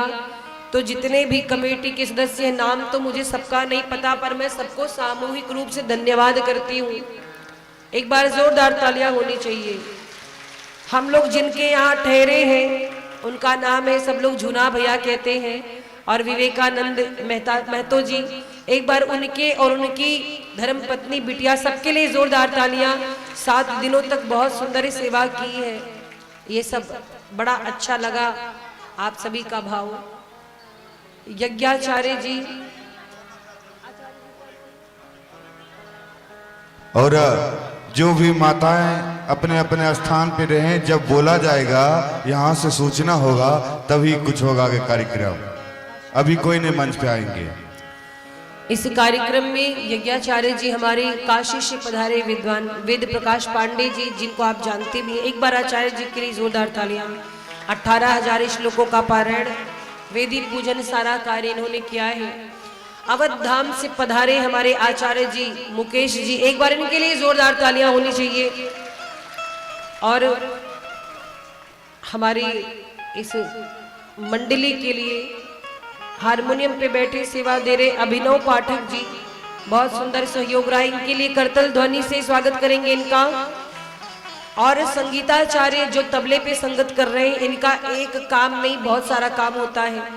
पूरे समूह को संचालित करना, कार्यक्रम की रूपरेखा तैयार करना, मंच संचालन, साथ में भजनों की सेवा, साथ में तबला वादन भी, तो सबको गाइड करना, सबको व्यवस्थित करना हमारे इस ग्रुप के कर्ता धर्ता है, जिन्हें प्यार से सभी कन्हैया शांडिल्य जी कहते अयोध्या धाम से। एक बार जोरदार तालियां होनी चाहिए कमेटी के नाम। और अच्छा, कमेटी के भक्तों का नाम आ चुका है। अविनाश जी हैं कमेटी में, जीवन भैया, चिंटू भैया, दीपक जी, राम और गुलशन जी, इन सभी के लिए जोरदार तालियां होनी चाहिए। बैंजो पर संगत कर रहे कल्लू जी अयोध्या जिले से, एक बार जोरदार तालियां होनी चाहिए। इनके बैंजो के धुन पर साक्षात भोले बाबा तांडव करने लगते हैं, ऐसा स्वर है। सुन करके तालियां बजाइए आप सभी। जय हो। और पैड पर प्रमोद भैया संगत कर रहे हैं, बहुत अच्छी सेवा दी है, बड़े सुलझे हुए, स्वभाव भी बहुत अच्छा है इनका। वैसे सबका स्वभाव अच्छा है, ऐसा मत सोचिएगा केवल इनके बारे में कह रहे हैं। हमारे जितने सदस्य हैं हमारा परिवार समझिए। एक बार प्रमोद भैया के लिए, इस पूरे ग्रुप के लिए जोरदार तालियां। भोजन की सेवा, बाकी संचालन व्यवस्था हमारे साथ में अयोध्या धाम से आए आदरणीय श्री राजेंद्र गोस्वामी जी, एक बार उनके लिए जोरदार तालियां। झांकियों का आपने दर्शन किया, हमारी शिष्याएं श्वेता ग्वालवंशी जी, इनके लिए जोरदार तालियां। और आप टेंट के नीचे बैठे, ठंड नहीं लग रही है, हवा नहीं लग रही, दिन में धूप नहीं लगती, तो टेंट लाइट पंडाल की जो व्यवस्था दी है, नाम मुझे याद नहीं है, एक बार नाम तो बता देंगे अभी। जोरदार तालियां हो जाएं। साउंड ऑपरेट जो कर रहे हैं, और ये कार्यक्रम आप YouTube पर भी देख सकते हैं, लाइव चल रहा है।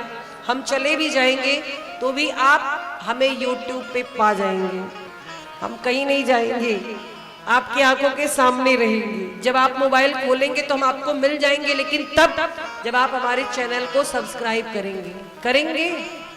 अब कब करेंगे, 7 दिन तो बीत। और हम लोग के बीच इस यज्ञ में, आवाज थोड़ा बढ़ाइएगा, हम लोग के इस यज्ञ में बीच में भी पधारे प्रशासन भी हैं, अमरपुर थाना प्रभारी पंकज कुमार झा जी, एक बार जोरदार उनके लिए ताली से स्वागत करेंगे। इस कथा में आए, बहुत बहुत धन्यवाद। कथा का लाइव प्रसारण जो चल रहा है SS TV Ayodhya, Shiva studio Ayodhya, एक बार मैं चाहती हूँ शिवा स्टूडियो अयोध्या के लिए जोरदार तालियां हो जाएं। कोई बचा है क्या अभी? साउंड वाले भैया बच्चे हो गया, सामूहिक रूप से साउंड वाले भैया, लाइट, टेंट, पंडाल, नाम मुझे नहीं मालूम था, क्षमा चाहती हूँ। नाम में क्या रखा है? काम बोलता है। मैं तो यही कहती हूँ, नाम में कुछ नहीं रखा, काम बोलता है। एक बार जोरदार तालियां सभी के लिए। और चंसार पोखर ग्रामवासियों के लिए जो इतना बढ़िया आप कथा सुनते, मुस्कुरा मुस्कुरा करके ताली बहुत बढ़िया बजाते। एक बार सभी भक्त अपने लिए जोरदार तालियां। इस प्रांगण के जो पुजारी जी हैं मंदिर में, एक बार उनके लिए भी जोरदार तालियां बजनी चाहिए। और जो कथा में आए उनको भी मेरा सादर जय सियाराम, जो नहीं भी आए उनको भी सादर जय सियाराम। ऐसे ही कथा ज्ञान गंगा प्रवाहित होती रहे इस व्यासपीठ से। आज यही एक अर्जी है श्री ठाकुर जी के चरणों में, आप सभी स्वस्थ रहिए, मस्त रहिए। धर्म के अंतर्गत रहकर कार्य करिए, धर्म ना छोड़िए, अपनी मर्यादा ना छोड़िए, इस पर अटल रहिए, जीवन में सत्य को धारण करें, समाज सुधरे, परिवार सुधरे, लोग सुधरे और हमारा जो ये हिंदू सनातन वैदिक धर्म है इसकी जय जयकार पूरे विश्व में हो। एक बार बोलो वैदिक सनातन धर्म की जय हो, भारत माता की जय हो, भारत माता की जय हो। बस थोड़ी देर का कार्यक्रम और है, इसके बाद हम आप फूल लाए, आप लोग नहीं लाए। अबीर तो नाम मत लेना, अबीर से होली आपस में खेलना, इधर नहीं आना चाहिए अबीर। फूलों की होली होगी, फूल लाए तो ठीक, वरना थोड़ा सा मानसिक रूप से होली खेलेंगे। जिनको अबीर खेलना होगा वो खूब लगा लो आपस में, हमारा क्या जा रहा है, खूब लगाओ, हाँ, पर हमें नहीं लगाना। कोई आएगा? चलिए ठीक है।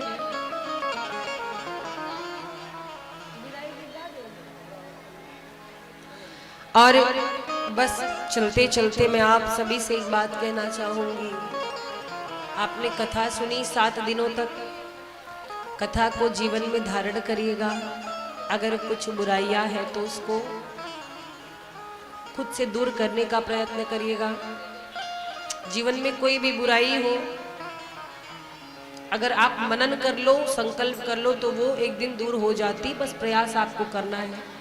और हाँ, मेरे मन कर्म वचन से यदि कोई त्रुटि हुई हो तो मैं क्षमा चाहती हूँ उस व्यासपीठ की ओर से, आप सभी भक्तों से, सभी ग्रामवासियों से, अमरपुर वासियों से, कि मेरे वचनों से कभी आपका दिल दुखा हो या किसी क्रिया से, तो क्षमा चाहूँगी। हमारा तो उद्देश्य है राम नाम का, श्याम नाम का गुण गाना, आप तक भगवान की कथा को पहुँचाना। तो प्रयास जितना बन पड़ा किया है, आगे कभी भेंट हुई तो फिर और अच्छा करने का प्रयास रहेगा। बाकी एक बार पुनः मैं चाहती हूँ, हमसे कोई भूल हुई हो, त्रुटि हो तो आप सभी भक्त क्षमा करेंगे। और निवेदन करेंगे आज के जो मुख्य 7 दिन श्रीमद् भागवत कथा यज्ञ मनीष कुमार झा जी ब्यास जी को विदाई करेंगे, समस्त कलाकार बंधुओं को भी विदाई करेंगे, ब्राह्मणों को भी विदाई करेंगे। आप लोग अपने अपने स्थान पे बैठे रहेंगे, जब तक यहाँ से आदेश ना हो तब तक आप लोग हिले ना। आज भर फिर आप लोग परिचय देंगे, जब तक यहाँ से आदेश ना हो आपके बीच व्यास जी जाएंगे सामने, जब बोलेंगे तब लोग आप लोग बारी बारी से आइएगा। हम निवेदन करेंगे आज के जो मुख्य जजमान है आए मंच पे, सब परिवार के साथ व्यास जी को विदाई, अंग वस्त्र, समस्त कलाकार बंधुओं को भी अंग वस्त्र से विदाई करेंगे। आप लोग भजन का आनंद लेते रहे।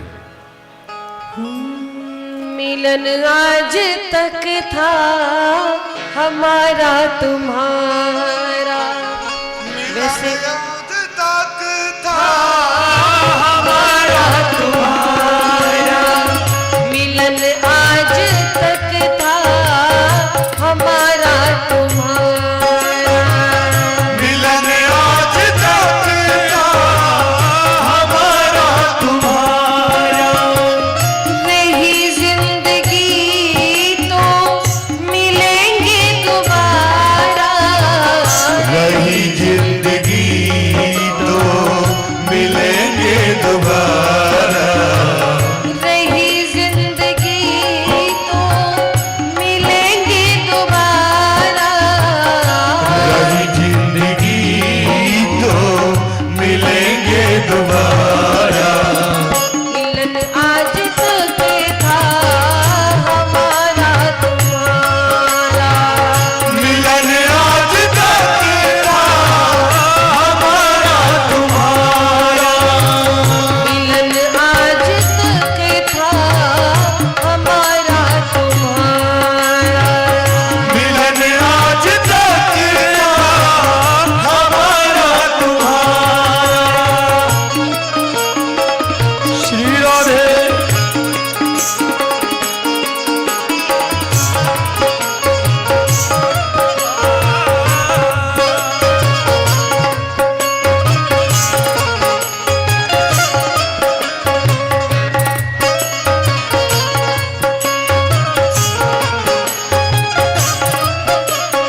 इसी से बनेगा मुकद्दर तुम्हारा, इसी से बनेगा मुकद्दर हमारा। मिलन 7 दिन का हमारा तुम्हारा, मिलन 7 दिन का हमारा तुम्हारा। और हे बिहारी जी, चले जाएंगे हम बिहारी जी, चल जाएंगे हम बिहारी जी। रखना जुदी तुम हमारी, हमारे चले जाएंगे हम बिहारी जी,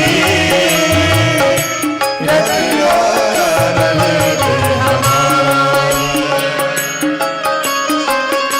भूल न जाना फिर भी बुलाना, भूल न जाना फिर भी बुलाना।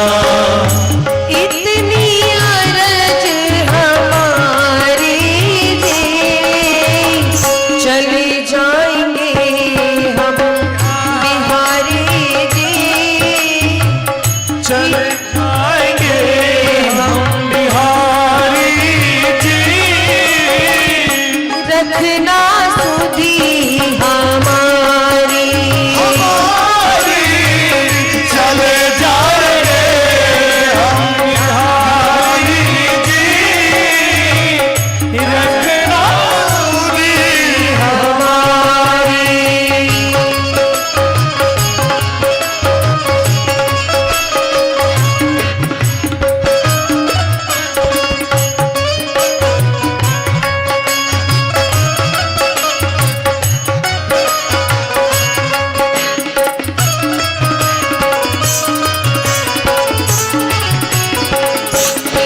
बोलो राधी रानी सरकार की।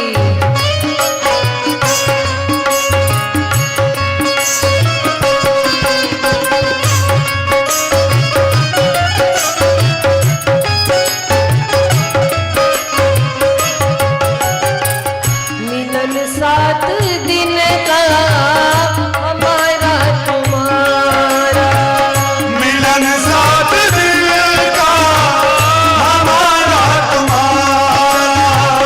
मिलन आज तक था हमारा तुम्हारा, मिलन आज तक का हमारा तुम्हारा। हो रही जिंदगी तो मिलेंगे दोबारा, नई जिंदगी तो मिलेंगे दोबारा। मिलन आज तक का हमारा तुम्हारा, मिलन आज तक का हमारा तुम्हारा। ओ मिलन आज तक का हमारा तुम्हारा, मिलन आज तक का हमारा तुम्हारा। बोली राधी रानी सरकार की जय हो।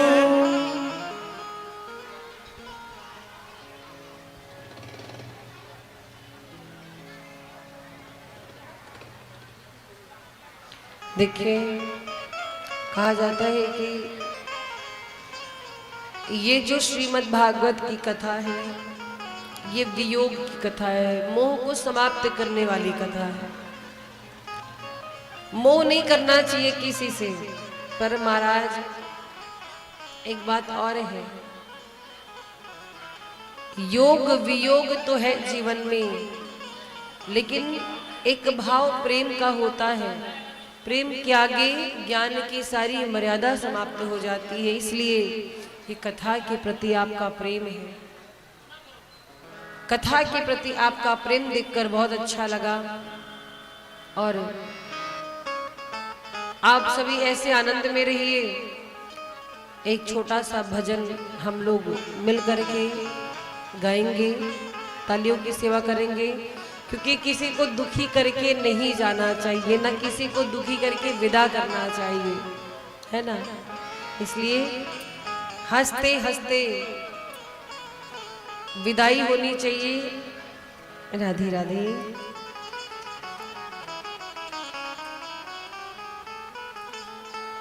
आइए हम सब पर राधे रानी कृपा बनी रहे, सब मिल करके बोलेंगी।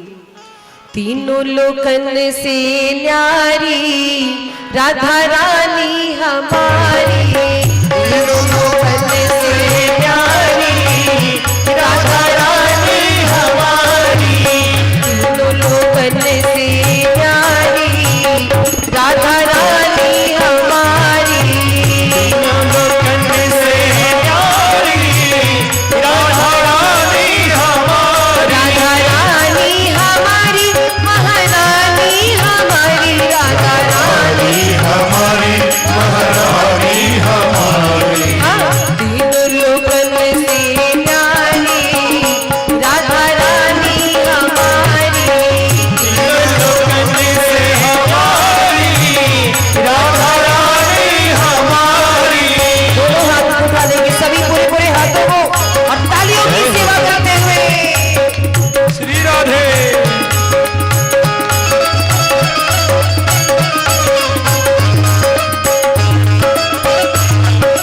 झूम करके हरि बोल।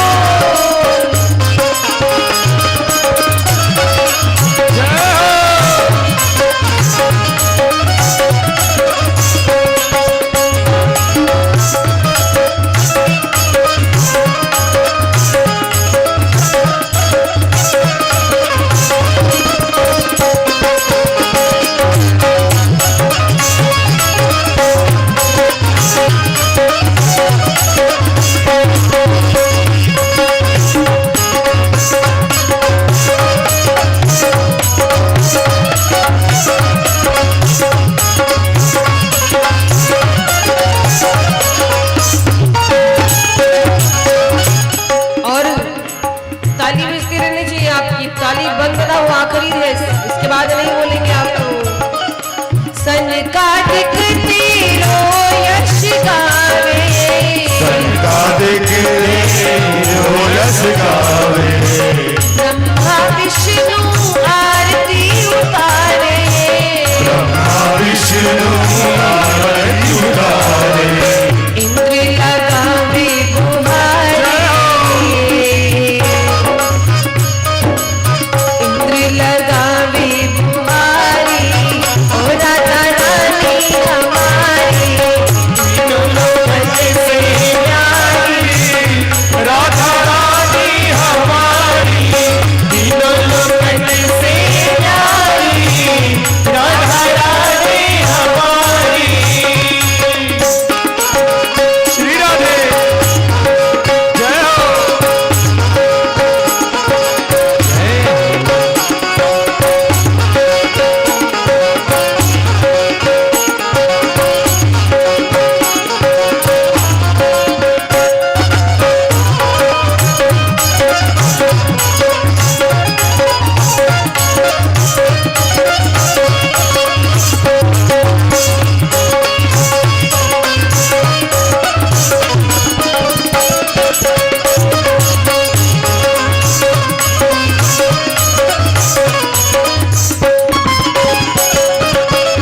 एक बार जो बोले राधा, एक बार जो बोले राधा, कट जाए जीवन की बाधा, कट जाए जीवन की बाधा, एक बार जो बोले राधा, बार जो बोले राधा, कट जाए जीवन की बाधा, कट जाए जीवन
राधा रानी हमारी, बोली राधे रानी सरकार जय हो। और हमारे बीच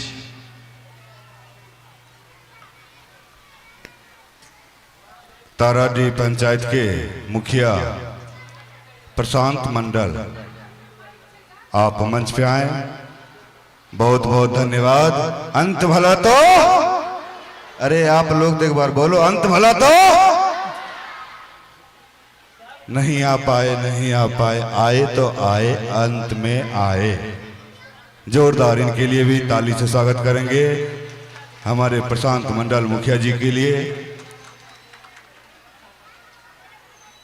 ये जो sound tent Sonakshi tent house Salempur Amarpur, proprietor Ranjit Kumar ji आए हैं, बहुत बहुत धन्यवाद आपको, जो आपका ये टेंट लाइट साउंड बहुत बहुत आनंद आया। जोरदार इनके लिए एक बार ताली से स्वागत करेंगे। अब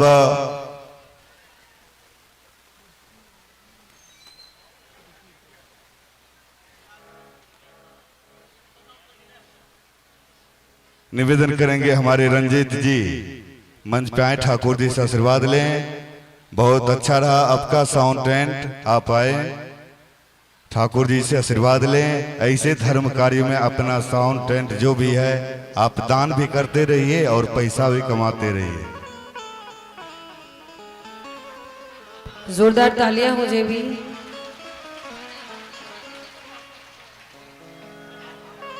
राधे जय श्री राम।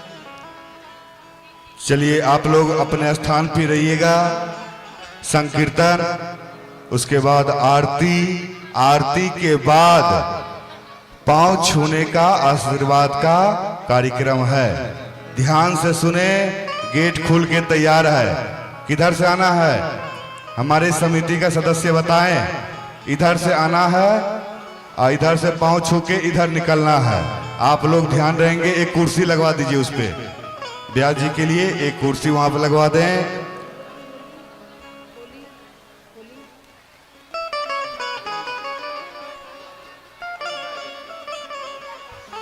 भाई हमने कहा था कल फूलों की होली होगी, कितने लोग फूल लाए हैं? लाए हैं? अच्छा, बहुत बढ़िया। हमारे पास तो खुद ही नहीं है। अरे हम हंसने के लिए बोल रहे हैं। लो, मंच पे अभी कोई नहीं आए, निवेदन है आपसे, अभी ब्यास जी आपके समक्ष आएंगे। जिनको भी पांव छूना हो, आशीर्वाद लेना हो, ब्यास विदाई में कुछ भेंट करना चाहते हैं तो वहीं पे करेंगे, आप लोग नहीं समझेंगे। चलिए बैठे बैठे झूम लीजिए जिनको झूमना हो, और थोड़ा सामने आगे से, आना हो, आगे भी झूम सामने सकते से आप हैं। लोग हट जाएं, जो भी कमेटी का है सदस्य सामने सभी हट जाएं, सामने से थोड़ा साइड हो जाए, बस साइड में आ जाएं, जैसा आदेश होगा आप लोग कार्य कीजिएगा, बस साइड में रहें। चलिए होली का एक दो गीत आनंद लीजिए, क्योंकि फागुन का महीना है। आप सब लोग आगे 14 मार्च को होली भी है, आप लोग आनंद लेंगे। बताइए, ऐसे आएंगे तो सब आएंगे ना? माता जी आप लोग क्यों नहीं सुन रहे हम जो बोल रहे हैं? आप लोग आएंगे तो सब आने के लिए तैयार है, आप लोग बात ही नहीं समझ रहे हैं। आप लोग नीचे रुकिए भाई, कोई नहीं आने मंच पे, अभी हम समय दे रहे हैं, आपके सामने आएंगे, वहीं पे कीजिएगा, जरूरी है मंच पे आना, भीड़ है, आप आपको आएंगे समय सब। मिलेगा, समय मिलेगा।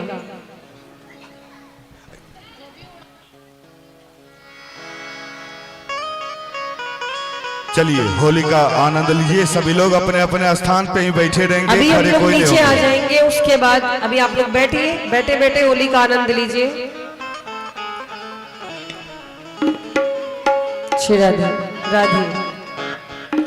आज बीरज में होली रे रसिया, आज बीरज में होली रे रसिया, आज बीरज में होली रे रसिया, आज बीरज में होली रे रसिया, होरी रे बड़े जोरी रे रसिया, होली रे बड़े जोरी रे रसिया, होरी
ये गलत बात है, ये गलत बात है। बोलिए, कार्यक्रम बंद कर देंगे।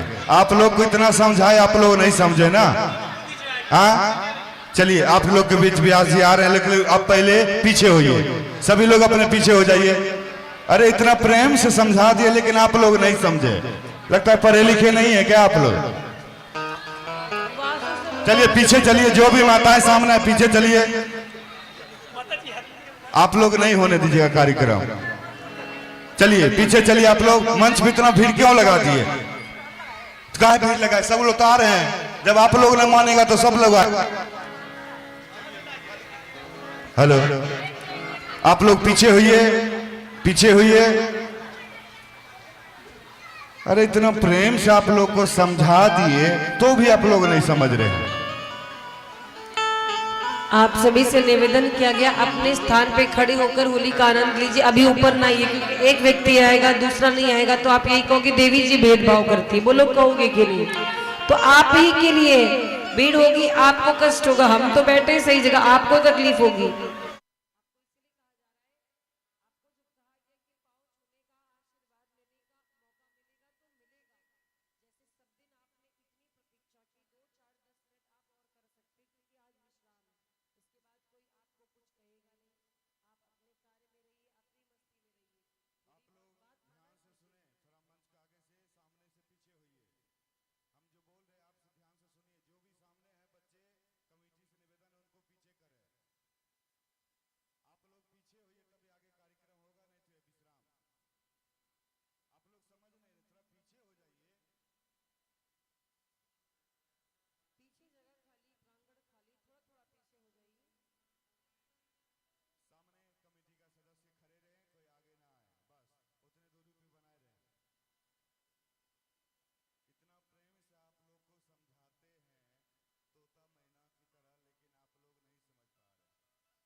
चलते हैं, ठीक है, भजन के माध्यम से।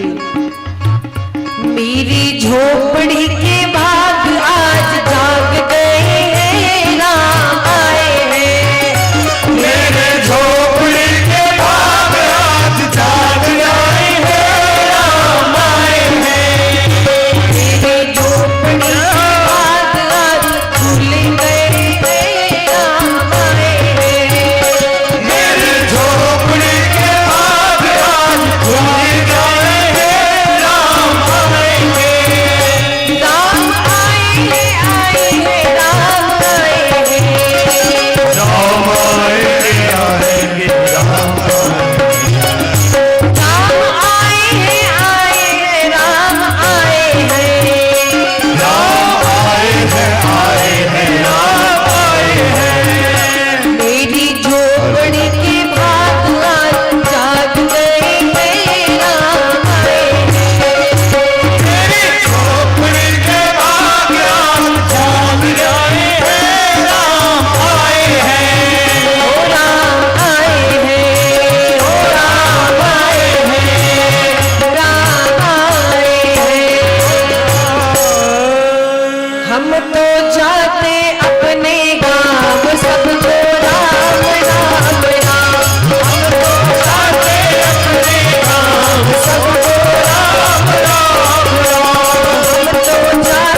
चलिए हम बोली वृंदावन बिहारी लाल की आप लोग मंच के पास गुलाल मत फेंकिएगा क्योंकि लगातार कार्यक्रम है और ये वस्त्र विशेष वस्त्र है। आपकी तरह हम रंग बिरंगा नीला काला पीला पहन के नहीं आए हैं। आप लोग आपस में आप लोग अबीर मंच की खेल दूरी लीजिए। बनाए रहें, ध्यान दें। सभी माताएं से निवेदन है मंच का दूरी बनाए रहें। आप लोग थोड़ा पीछे रहें, थोड़ा दूरी बनाए रहें, कैमरे से दूरी बनाए रहें। अभी आप लोग के बीच ये जगह खाली कर देंगे, सब पीछे जाएंगे। सब लोगों से अनुरोध है पीछे चले जाएं, यहाँ पे कैमरा लगा हुआ है। आप लोग पीछे चले जाएं। हमारे आचार्य जी आरती जला लें, पीछे आरती करें, उसके आइए बाद विश्राम पीछे चले कीर्तन। जाइए। पीछे श्री राम जय